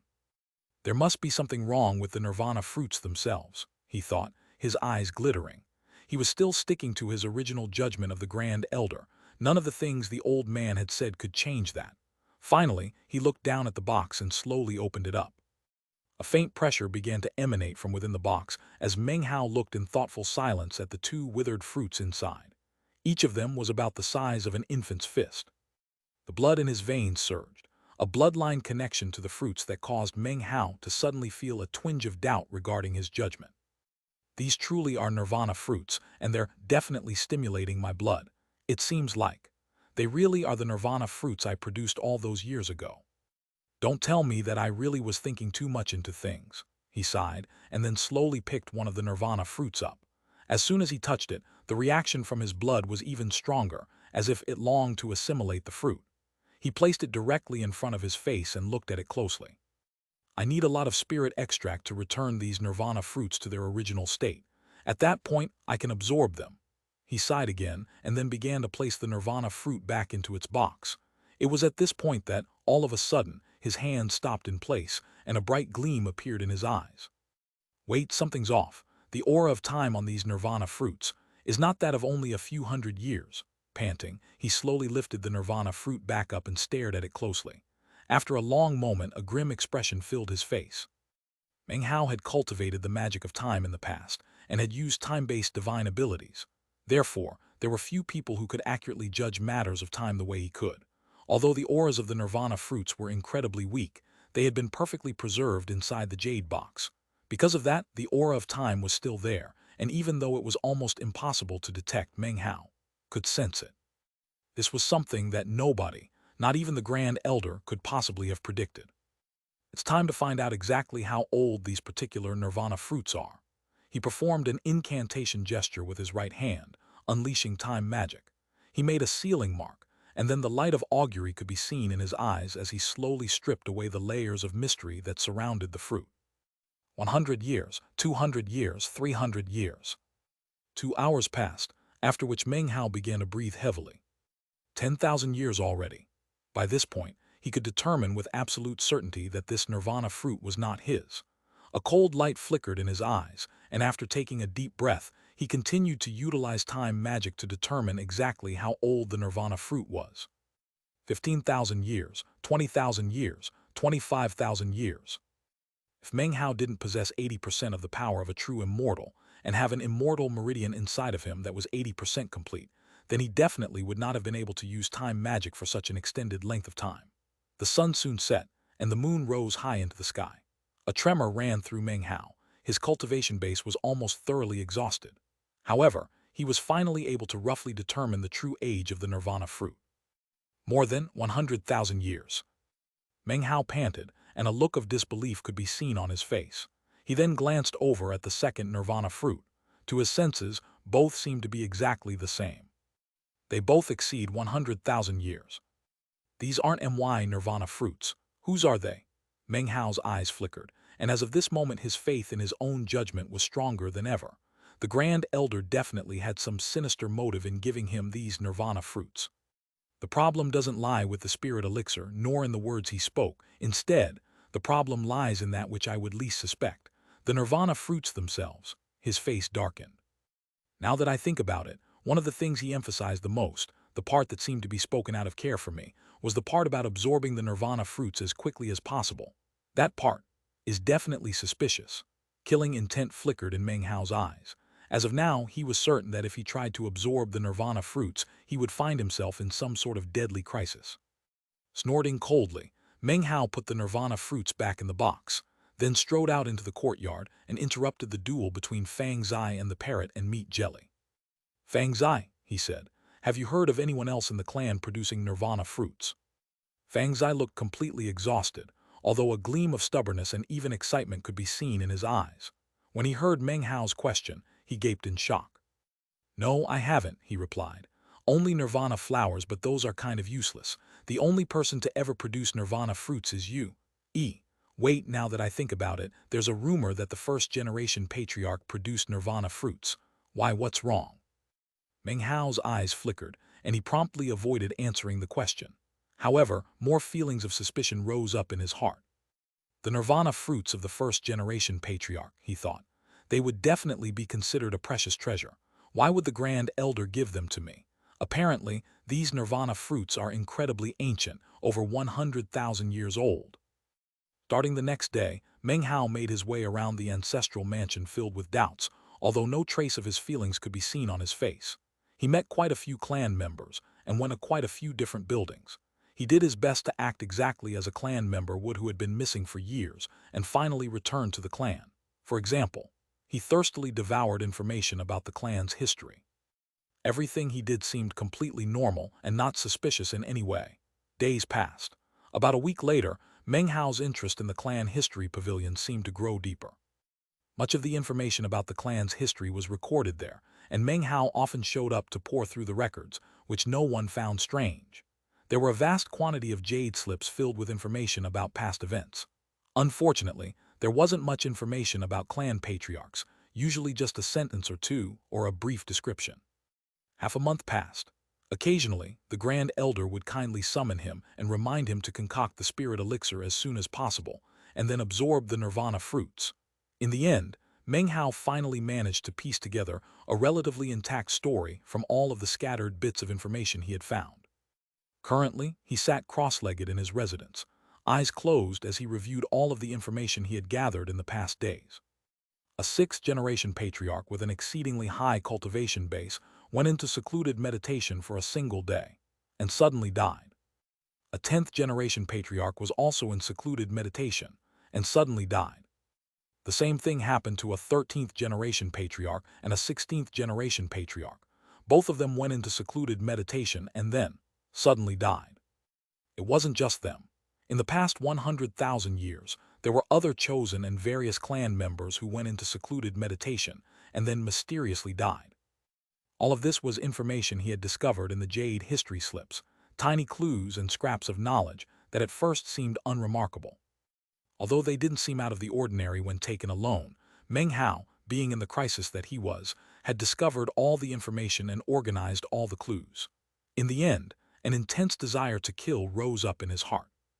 Roughly 30,000 years ago, the frequency of the sudden deaths decreased. Nowadays, they rarely occur. When he opened his eyes, they shone with a bright light. After tracking down more information about those ancestors who had died, there was one common factor connecting all of them together.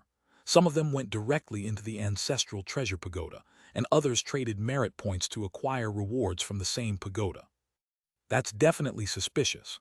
Throughout the past 100,000 years, many clan members have earned rewards from the ancestral treasure pagoda. These people were the only ones who died suddenly. It does seem suspicious, but somewhat circumstantial. Until Meng Hao patted his bag of holding to produce a jade slip. His eyes began to glow coldly. Until I found out this bit of information about the last clan member to suddenly die 30,000 years ago, information recorded in the diary of his son. Just before dying, he managed to pass word to his son that he was going to assimilate an object belonging to an ancestor. It was something no one in the past had ever succeeded in doing. Furthermore, anyone else who had attempted to accomplish the same feat had died. However, word had been passed down by one of the ancestors that if someone could successfully absorb it, it would solve the riddle of the Fang clan bloodline. Meng Hao took a deep breath and closed his eyes. After a moment, they opened again and were extremely calm. There were no waves of shock or astonishment as he looked down at the jade box. If my speculations are correct, most, if not all, of those people suddenly died for exactly the same reason. And that reason was none other than these two nirvana fruits. These nirvana fruits originally belonged to that ancient ancestor. A cold smile broke out on Meng Hao's face. The Grand Elder is pushing me to absorb them because he wants me to experience that same sudden death. The Grand Elder gave me the nirvana fruits in front of everyone so that it would be no secret. All the things he said, even that biased oath, all seemed extremely above board and honest. Therefore, if I died while absorbing the nirvana fruits, just like everyone else who has attempted to do so, he would have done nothing except lead me in that direction with his words. Any blame for my death would have been placed solely on the nirvana fruits. Quite a flawless plan. I would die a meaningless death, and the Grand Elder might even hold an incredible funeral service for me. Meng Hao's smile became even colder than before. Chapter 902, The Fang Clan's Tao of Alchemy. The Grand Elder didn't think he had underestimated Meng Hao, but in the end, that is exactly what he had done. To the Grand Elder, Meng Hao was simply a member of the junior generation. However intelligent he might be, he was still just a junior. He could never have imagined that Meng Hao had cultivated time magic, and that because of his unbridled persistence, would need only half a month to sift through the vast clan histories and piece together random clues into the truth.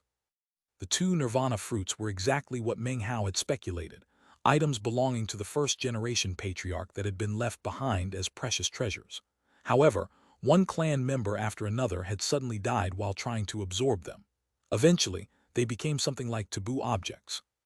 30,000 years ago, the clan had clamped down on all information regarding the two nirvana fruits, and they had been put into long-term storage in the ancestral treasure pavilion. Despite being objects from that first-generation patriarch, they were completely useless. Nowadays, it was possible that there were a few people in the clan who knew that one of the patriarchs had left nirvana fruits behind, but it would be easier to find a phoenix feather or a killing horn than to find someone who remembered about those clan members suddenly dying. Not even Meng Hao's father would be aware of such a thing. Were it not for Meng Hao's suspicious nature, and his ability to use his time magic to determine the true age of the nirvana fruits, then even if he did search through the clan histories, he would never have been able to detect all of the random, inconspicuous clues that he had. Well then, what about MY nirvana fruits, he thought. Are they still around, or not? He looked down at the jade box, a complicated expression on his face. As of now, Meng Hao realized that all of the spectators who had looked on as the Grand Elder handed him the jade box must have thought that the nirvana fruits really did belong to him. Sometimes if everyone believes something to be true, then the matter basically becomes true and cannot be changed. After a long moment of thought, Meng Hao looked down at the two nirvana fruits, and his eyes began to glitter. In terms of value, these two patriarchs' nirvana fruits are surely priceless. Based on all the clues I pieced together, those clan members who suddenly died all ended up as desiccated corpses, as if their life force had been sucked away. From the look of it, the nirvana fruits can't be restored simply by feeding them some spirit elixir, as the Grand Elder suggested. Doing that will probably only revive them temporarily. Absorbing them during that period of brief restoration will most certainly lead to death. That's because fundamentally they are still dry and withered, unless I can truly and completely restore them. Perhaps, then I actually could absorb them. Of course, there must have been clan members who came to that same conclusion, and yet they also failed. Perhaps my line of thinking is just as flawed as theirs. In that case, perhaps it's simply impossible to gather enough spirit elixir to restore them completely. If that's the case, then there are two possibilities. One is that not even the Fang clan can afford the terrifying wastage of resources that would be required to get enough medicinal plants. After all, the supply of medicinal plants is not infinite. Perhaps it's really impossible to restore the nirvana fruits completely, even if you use substitute ingredients in the spirit elixir. Even more likely than that possibility is the second possibility. Perhaps these nirvana fruits were withered from the very moment they were created. Meng Hao's eyes flickered for a moment, after which he patted his bag of holding to produce the copper mirror. There's always the chance that I really could restore the nirvana fruits to a state of completeness. Meng Hao was panting, and a strange gleam could be seen in his eyes. Then he thought about his beloved spirit stones, and he gritted his teeth in hesitation. There are plenty of chosen in the ninth mountain and sea, and in the future I should have plenty of chances to bleed them dry of spirit stones. But if I could restore these two patriarchs, nirvana fruits, then absorb them, then it would be the greatest good fortune I could get here in the Fang clan. Time to go to where they concoct pills around here. As of this moment, a gleam of determination could be seen in Meng Hao's eyes. The next day at dawn, he walked out of his residence to find that Fang Zai was nowhere to be seen. In the end, Fang Zai felt that he had made great strides in his gift of the tongue and was ready to graduate to the next level. Therefore, he had decided to test his debating abilities out on the masses. The meat jelly and the parrot, claiming that it was time to test him out, had gone along to supervise. The courtyard was silent as Meng Hao transformed into a beam of light and flew toward the direction of the clan's pill-concocting quarter.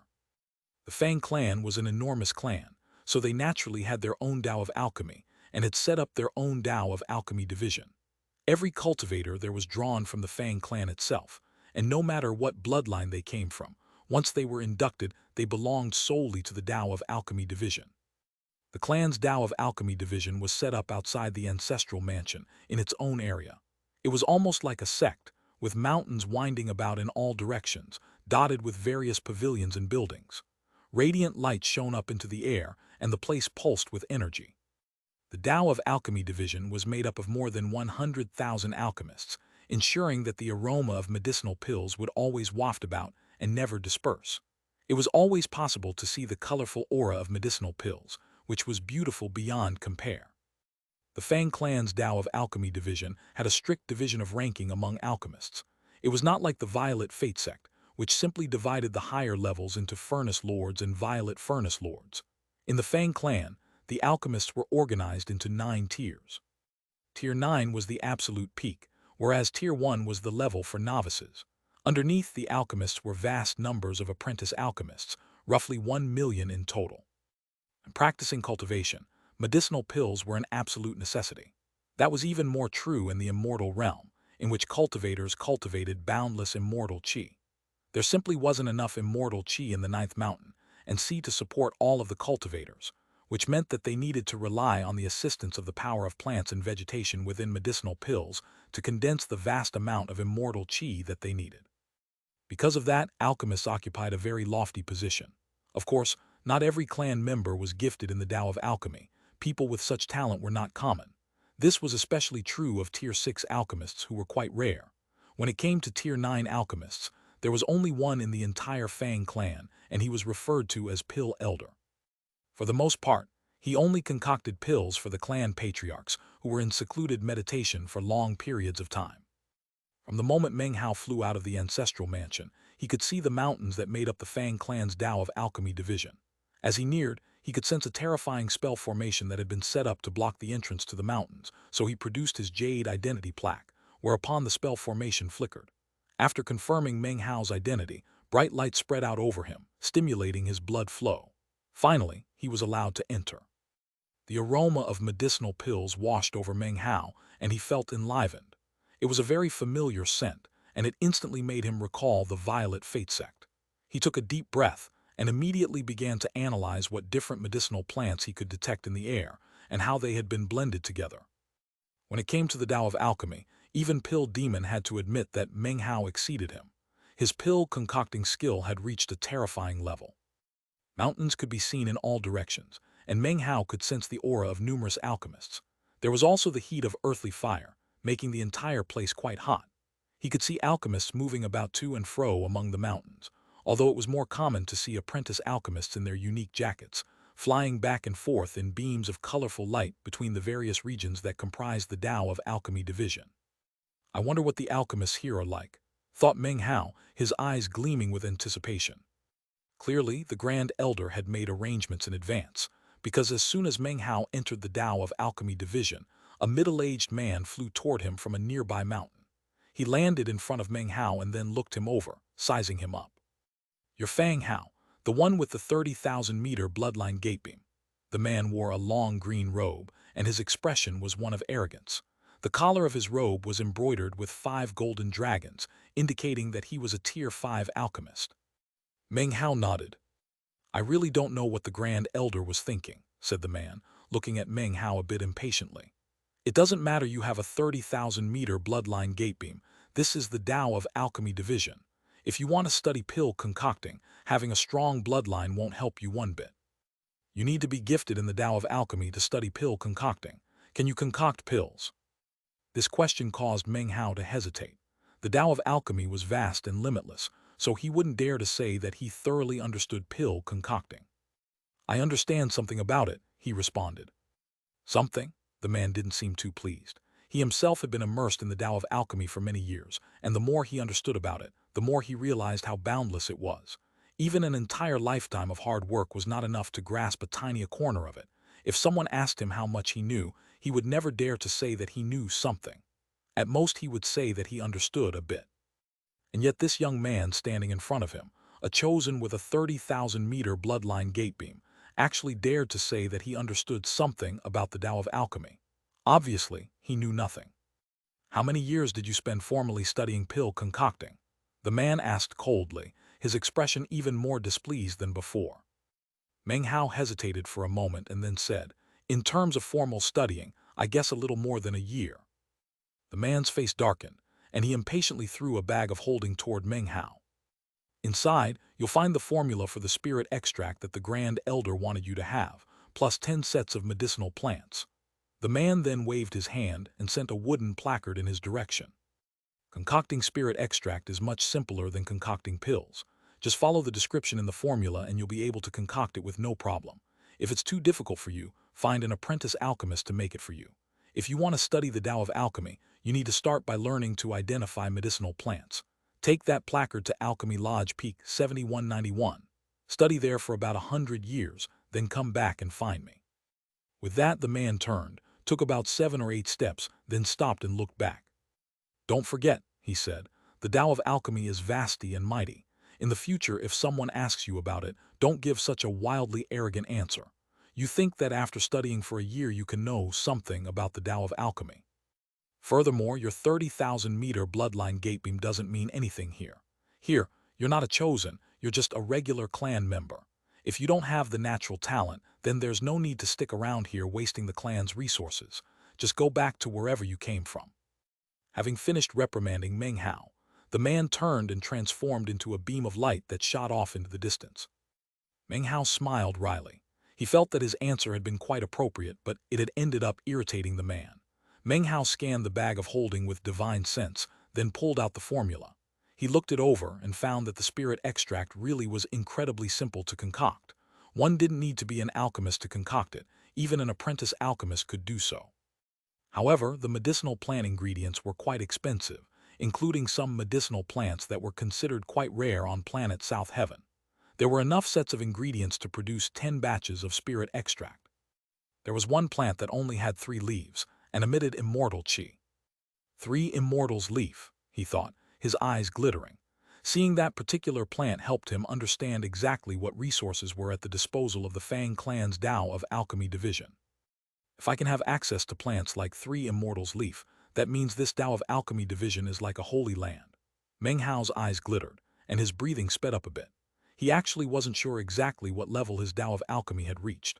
After all, when it came to many of the medicinal pills that were frequently used to gauge the strength of someone's Tao of alchemy, he had always lacked some of the key ingredients and had never had the chance to concoct them. Well, I might as well go see how strong my Tao of alchemy is in comparison to the Fang clan's Tao of alchemy. Clutching the wooden placard in his hand, he followed the map toward Alchemy Lodge Peak 7191. Chapter 903, A Brief Glimpse of Cutting-Edge Talent. The mountains that made up the Fang clan's Tao of Alchemy division stretched out boundlessly in all directions. There were 10,000 mountains in the inner region that were occupied by alchemists, which were surrounded by 100,000 additional mountains. The higher a given alchemist's ranking, the closer that alchemist could get to the center of all the mountains. The 100,000 outer mountains were divided into 10 districts, which were areas in which apprentice alchemists studied. They were known as alchemy lodges and were comprised of 10,000 peaks each. Meng Hao's destination was Alchemy Lodge Peak 7191. Thankfully, there was no prohibition on flight here, otherwise it would have taken Meng Hao a very long time to reach his destination. He shot forward at top speed, and with the help of the map, soon reached an ancient and primitive-looking mountain peak. The peak was not sharp and tall, and in fact, it appeared as if the top had been directly cut off to create what looked like a huge public square. Currently, several hundred people sat cross-legged surrounding a raised central platform, listening to an old man give a lecture about medicinal plants. He wore a long robe, the collar of which was embroidered with a single golden dragon. The old man rambled on, occasionally holding out a medicinal plant. Every so often, one of those plants would bloom and would be surrounded by multicolored light. The audience members were apparently experiencing significant enlightenment as they watched. In the audience of hundreds of cultivators could be seen men and women, old people and young, all of whom were members of the Fang clan, come here to study pill concocting. Of course, everyone had to start out as an apprentice alchemist. No one paid much attention to Meng Hao's arrival. He sat down off to the side to listen to the old man's lecture. "This is Gachin flower," the old man said coolly, "which is also known as sunbirth leaf. On any given day, its medicinal strength is at its peak at high noon. Make sure to pay close attention to this flower's vein pattern because it looks very similar to Godrain flower." With that, he pulled out another medicinal plant and began to introduce it. Occasionally, the old man would look out at the crowd, and when he saw the earnest expressions of the faces of the apprentice alchemists, he felt quite a sense of accomplishment. He was a mere Tier 1 alchemist, and had virtually no hope of ever being promoted for the rest of his life. Therefore, he had been assigned to deliver lectures on plants and vegetation to the apprentice alchemists. It was only during times like these that he could enjoy the sensation of a crowd looking at him enviously. Even as he continued his lecture, a glimmer of displeasure suddenly flickered within him. He had just seen a young man in the audience frowning at what he was saying. At first, he didn't pay the matter much attention, but over the course of the next 2 hours, he realized that the young man had frowned 7 or 8 times. That made the old man more and more irritated. He had been giving lectures here for many years, and every single apprentice alchemist looked at him with deep respect and courtesy. Even chosen from other clans, Tao of alchemy divisions would recognize his authority in this place. The old man had never encountered someone like Meng Hao who frowned at what he said. The more he saw this happening, the more offensive he found it. Meng Hao continued to listen to the lecture.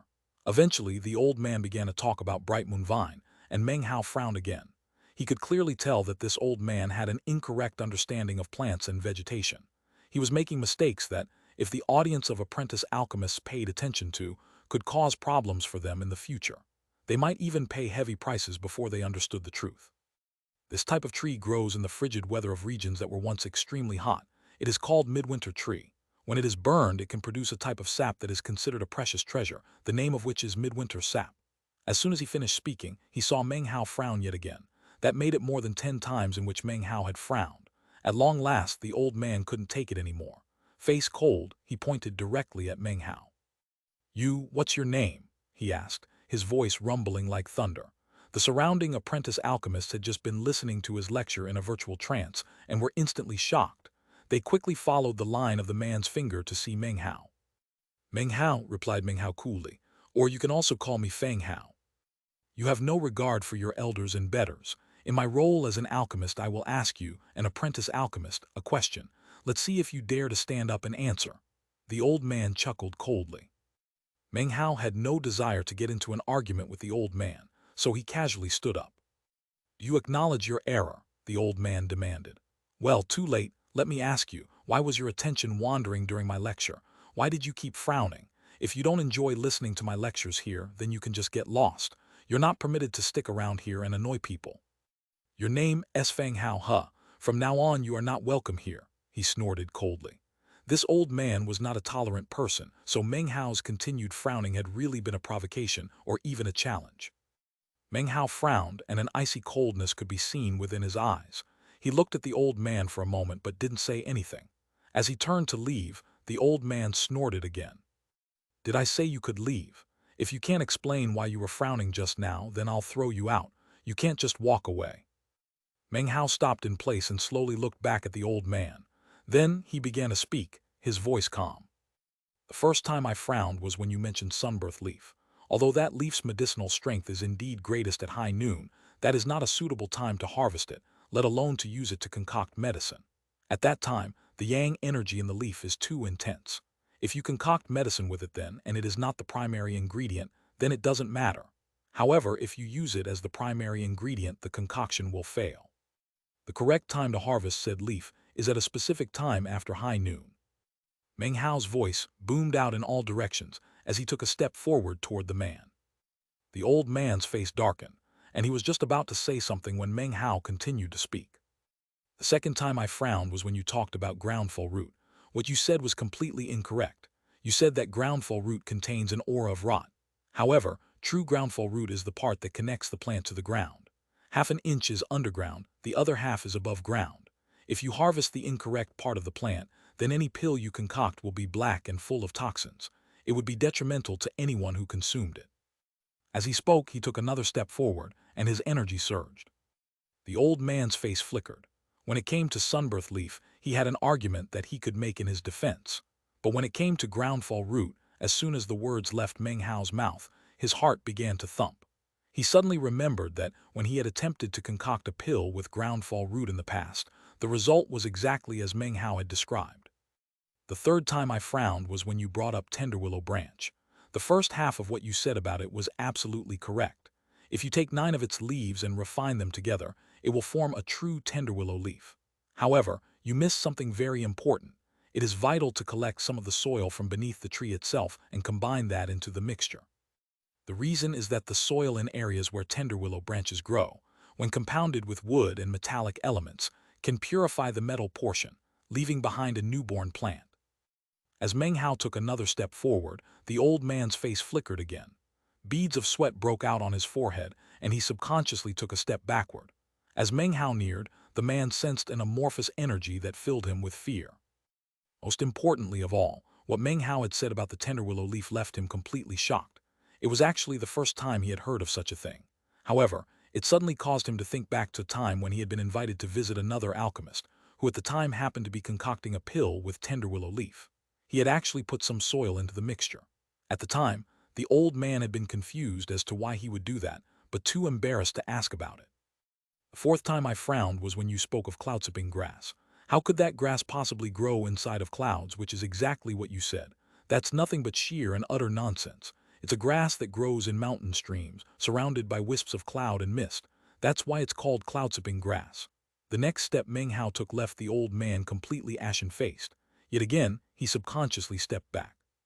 He suddenly remembered that cloudsipping grass was exactly as Meng Hao had just described it. When he had talked about it earlier, he had intentionally spouted some hogwash. His explanation actually had nothing to do with reality. That was because he had no idea what the plant really was. "The fifth time I frowned was when you talked about the tree of 9 eyes. The sixth time I frowned was because of what you said about gauzewood moss. The seventh time I frowned." Every time he spoke, Meng Hao took another step forward, and the old man's face grew paler as he fell back in retreat. His expression soon became one of panic, which caused the surrounding apprentice alchemists to stare in shock. "The 12th time I frowned was because you said that bright moon vines have flowers that bloom with 2 different colors. One color is toxic, the other is. You spoke of the plant's medicinal properties but then never explained how to tell the difference between the two. That is why I frowned." Meng Hao advanced with each of his explanations, and the old man fell back. By this point, Meng Hao was now standing on the platform. The last time I frowned was when you talked about midwinter sap. I have no idea from whom you learned about plants and vegetation, but even though midwinter sap can be produced by burning it with a cultivation flame, that will produce an inferior product. The highest quality midwinter sap requires magically induced lightning to create. With that, Meng Hao flicked his sleeve. Voice echoing, he continued, the Tao of alchemy is vast and limitless. The number of medicinal plants is like the water in the sea. No one can remember all of them, and the mistakes you made are not unforgivable. However, we are in our clan's Tao of alchemy division. The apprentice alchemists here to listen to your lecture are all fellow clan members. If you know something, then talk about it. If there's something you're not clear about, no one will make fun of you for that. That being the case, there is absolutely no reason to make up random garbage.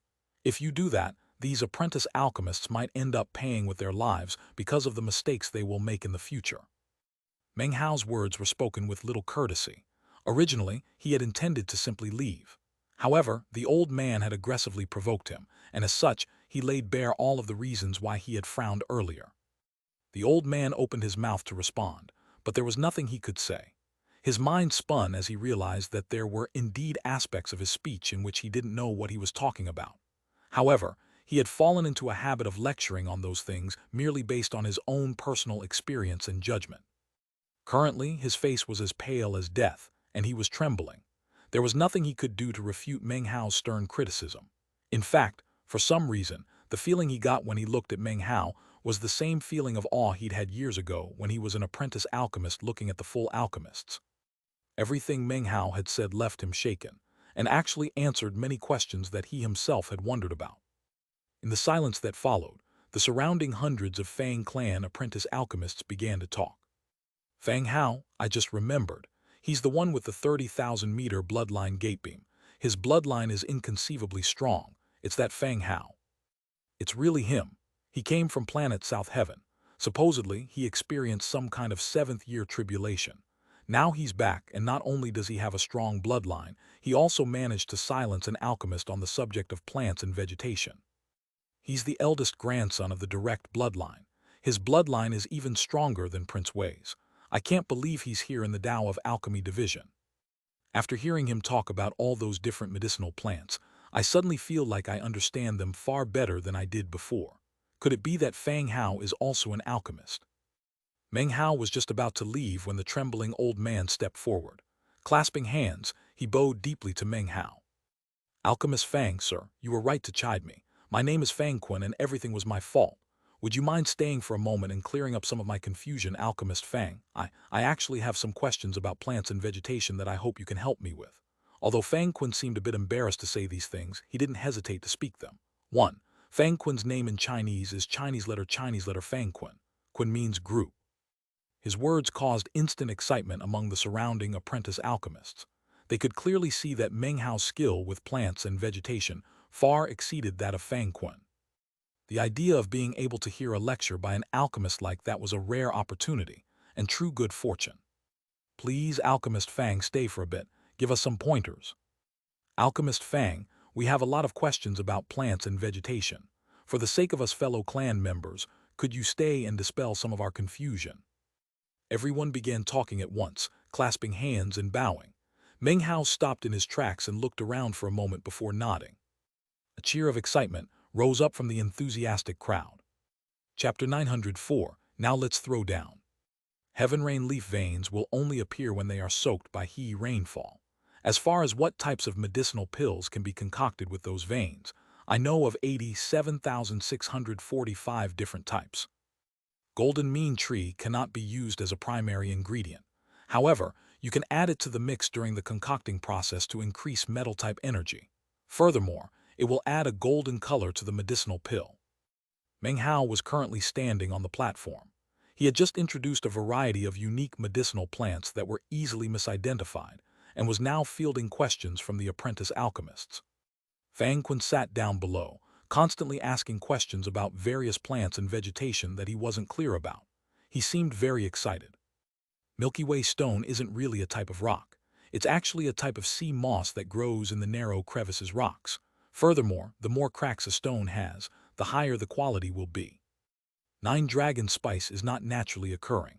No, it is actually the result of a graft of 9 different medicinal plants. The grafting formula is actually a secret, so all I know about it is from my own conclusions based on what I've heard about the pill itself. I can't actually be 100% certain of the exact method of grafting. Meng Hao spoke patiently to the apprentice alchemists and the excited Fang Kun. The sky was growing dark, but the audience didn't seem tired at all. Quite the opposite. Many of them were excitedly recording the information Meng Hao was giving them onto jade slips. Soon the moon hung high in the sky, and yet nobody had left. Eventually, passing apprentice alchemists from nearby mountains noticed that something was going on and came over. When they saw that an alchemist was listening to this lecture about plants and vegetation, they were shocked. That was especially true after many of them recognized Fang Kun. In the end, these curious newcomers didn't leave either. It didn't take long before the mountain platform was packed tight with, not several hundred people, but several thousand. All types of questions were asked, and there wasn't a single one that Meng Hao couldn't answer. Some people even started to intentionally ask trick questions, but Meng Hao didn't even need to think before providing an answer. Everything he said was correct and complete, which caused even the questioners trying to trip him up to feel completely astonished. Eventually, the mountain was packed. The new arrivals, who of course didn't want to leave, had to float in the air nearby to listen. Meng Hao tried to conclude the lecture on numerous occasions, but there were too many people in the audience and too many questions. He wanted to leave, but considering that he was trying to rise to prominence in the clan, the Tao of Alchemy was probably his best chance to do so. Therefore, he stayed. Gradually, an entire night passed, and to these alchemy cultivators, Meng Hao's lecture was almost like a sermon about the Tao. More and more apprentice alchemists crowded around. By the time the sun rose, there were over 10,000 people present. That in and of itself sent the surrounding areas into a commotion. More people approached to hear Meng Hao's lecture and to ask questions. However, from start to finish, there seemed to be nothing Meng Hao didn't know and no question that he couldn't answer or even give him the slightest pause. Shock spread through all hearts, and soon, some of the other alchemists in the area who had been preparing to give their own lectures noticed. At first they chuckled coldly, but soon their eyes grew wide with disbelief. His skill with plants and vegetation, it's actually incredibly high. Heavens, the questions are never-ending, and they touch upon virtually all aspects of plants and vegetation. But this guy can actually answer all of them. What an incredible knowledge base. Gradually, the size of the audience grew. Meng Hao spoke for 3 days straight, and eventually there were 30,000 people in attendance. The entire world of the apprentice alchemists in the Tao of Alchemy division was shaken. There were even many Tier 1 alchemists who came. As for the Tier 2 alchemists, however, most stayed in the inner mountains. They rarely interfered with the affairs of the outer mountains, nor did they pay too much attention to what happened there. After all, most alchemists spent their time in seclusion, concocting pills. 3 Immortal's Leaf is a rare medicinal plant. I would never have expected the Fang clan's Tao of Alchemy division to be able to grow them. If you use this medicinal plant as the main ingredient, a vast amount of medicinal pills can be concocted. Although I haven't personally concocted anything using 3 Immortal's Leaf, I'm aware of around 1,000 pill formulas that use it. Sun Blossom. That's a legendary medicinal plant that has long since gone extinct. Naturally, I've never laid eyes on one, but I've heard that if you add Sun Blossom to a medicinal pill, you are certain to produce a 100% consummate pill. 1. Sun Blossom is the plant Meng Hao snatched from the black beetles back in the ruins of immortality in chapter 883. Meng Hao was now seated cross-legged on the platform, smiling as he spoke. Everyone in the audience was still excited. Even after 3 days, they didn't seem tired at all. All of them were deeply aware that this was a very rare opportunity for them. Meanwhile, word spread to the Fang clan ancestral mansion. Fang Yuni sat in his immortal's cave, listening as an apprentice alchemist gave a lively description of Meng Hao's lecture on plants and vegetation. Fang Yuni's face darkened, and then after a moment broke out into a cold smile. What does that prove? Fang Yuni said coldly. Any Tier 2 alchemist from the inner mountains of the Tao of Alchemy division could go out and give a lecture on plants and vegetation. Any one of them would draw a crowd of tens of thousands, or even more. Piddling Meng Hao, you come here from a backwater place like planet South Heaven, so even if you have a bit of skill, it's still bound to be quite limited. You just joined the Tao of Alchemy division and are already acting so arrogantly. You're nothing but a loser who thinks he's hot stuff. He still constantly brooded over the events that had taken place on planet South Heaven and hated Meng Hao to his bones. He really wanted Prince Wei to go punish Meng Hao. Unfortunately, Prince Wei never did anything, no matter how Fang Yuni pushed the subject. Now, just as he was managing to quell his frustration, this apprentice alchemist came to tell him about the waves Meng Hao was making in the Tao of Alchemy division. Finally, he snorted and sent the apprentice alchemist away, then sat there frowning. This damned Meng Hao, I can't just let him trot around so happily. Grinding his teeth, Fang Yuni produced a transmission Jade slip, imprinted it with divine sense as well as some various promises, and then threw it out. The Jade slip immediately shot into the air. Shortly thereafter, somewhere within the 10,000 inner mountains of the Tao of Alchemy division, on one particular mountain that was fairly close to the outer mountains, a middle-aged man was concocting some medicinal pills. He wore an alchemist's robe that had 2 golden dragons embroidered on the collar. The pill furnace in front of him glowed bright red and flickered with light. A medicinal aroma wafted out from the furnace, which surrounded the entire mountain and seemed to nourish all of the vegetation in the area. In the middle of his concocting, a jade slip suddenly appeared. It floated there off to the side, but the middle-aged man ignored it completely, instead continuing with his pill concocting. 2 hours passed before the bright red color of the pill furnace began to fade away. When the furnace cooled completely, the man began to murmur to himself. I've been working on this batch of mortality convergence pills for 3 months. It's too bad I wasted so many ingredients. I wonder if I succeeded this time. If not, I'm going to have to go get some more medicinal plant ingredients. The man frowned and then waved his hand, causing the jade slip to fly over. After scanning it with divine sense, his eyes began to glitter. Fang Hao? Even I've heard of that name recently. He had a 30,000-meter bloodline gatebeam. However, in the Fang clan, you can't only rely on your bloodline. Fang Hao might be a chosen. But this is the Tao of Alchemy division and things are different here. Nobody cares if you're chosen or not. Furthermore, I have no conflicts with Fang Yuni, and considering what he's offering me, it won't hurt to help him out this once. He hesitated for a moment and looked at the pill furnace. If this batch of pills went bad, then he would have to go get more medicinal plant ingredients, which he really didn't want to do. He thought for a moment, then decided not to refuse Fang Yuni's request.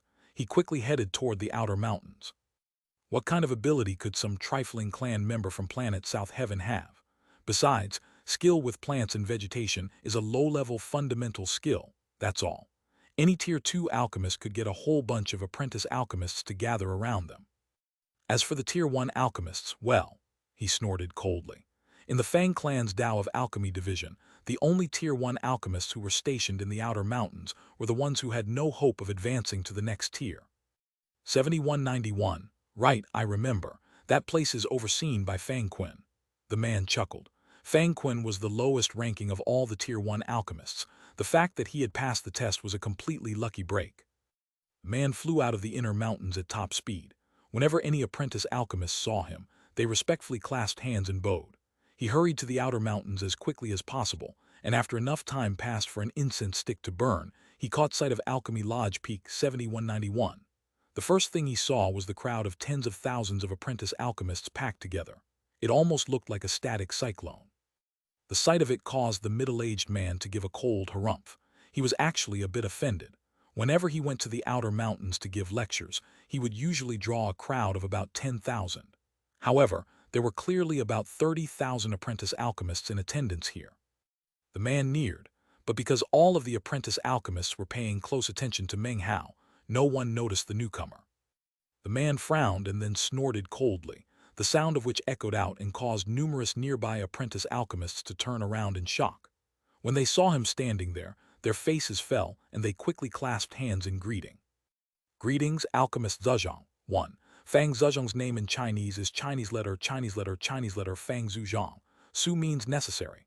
Zhang means middle. It's Alchemist Fang Zhejiang. It didn't take long before everyone was turning to Fang Zhejiang and bowing in greeting. He nodded back proudly and proceeded forward. People backed up, creating a path that he followed all the way to the mountain peak, where he stood on the platform next to Meng Hao. He looked Meng Hao over a few times. All of the apprentice alchemists and even Fang Qin rose to their feet, bowing to Fang Zhejiang with clasped hands. Meng Hao was the only one who remained seated.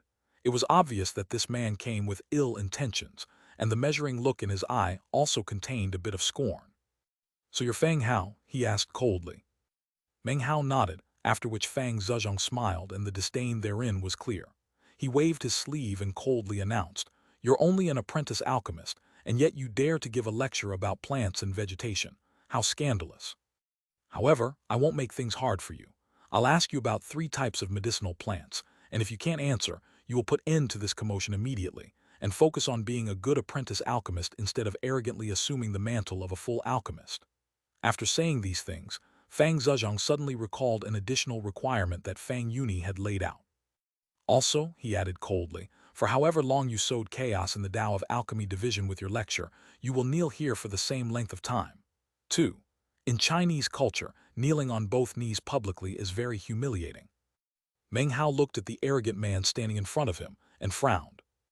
"I'm just an apprentice alchemist and you're a full alchemist. Doesn't this count as bullying? Also, what happens if I answer your questions correctly?" "Then you can continue your lecture," replied Fang Zhejiang with a cold laugh. Meng Hao hesitated, as if he was debating whether to accept the challenge. Then he looked around, as if he was considering the face he would lose in front of all these people if he didn't accept. Gritting his teeth, he produced a bag of holding and put it down off to the side. Eyes bloodshot, he looked over at Fang Zhejiang. "I came here with good intentions to explain matters of plants and vegetation to fellow clan members. You've come to stop me. If I lose the challenge, you want me to kneel here in humiliation. However, if you lose, there is no loss on your part. That's not really fair. Why don't we really throw down? If you match the number of spirit stones in that bag of holding, then I'll accept your challenge. If not, then I might as well just leave." Fang Zhejiang frowned. Coming as he had in his role as a full alchemist really was a case of the big bullying the small. There were a lot of people watching, and he had to consider how the matter would affect their view of him. However, if he didn't get Meng Hao to kneel, then he wouldn't be meeting the requirements laid out by Fang Yuni. Finally, he looked at Meng Hao and laughed coldly, imagining what it would look like when he was humiliated and kneeling on the ground. He would definitely have to make Fang Yuni give him an extra bonus as a reward. Without further hesitation, he pulled out a bag of holding and threw it down next to Meng Hao's. He said nothing, but his eyes glittered coldly. Meng Hao took a deep breath and licked his lips. A bashful smile appeared on his face, and he even looked a bit embarrassed. "Many thanks, Alchemist Fang. Now let's throw down."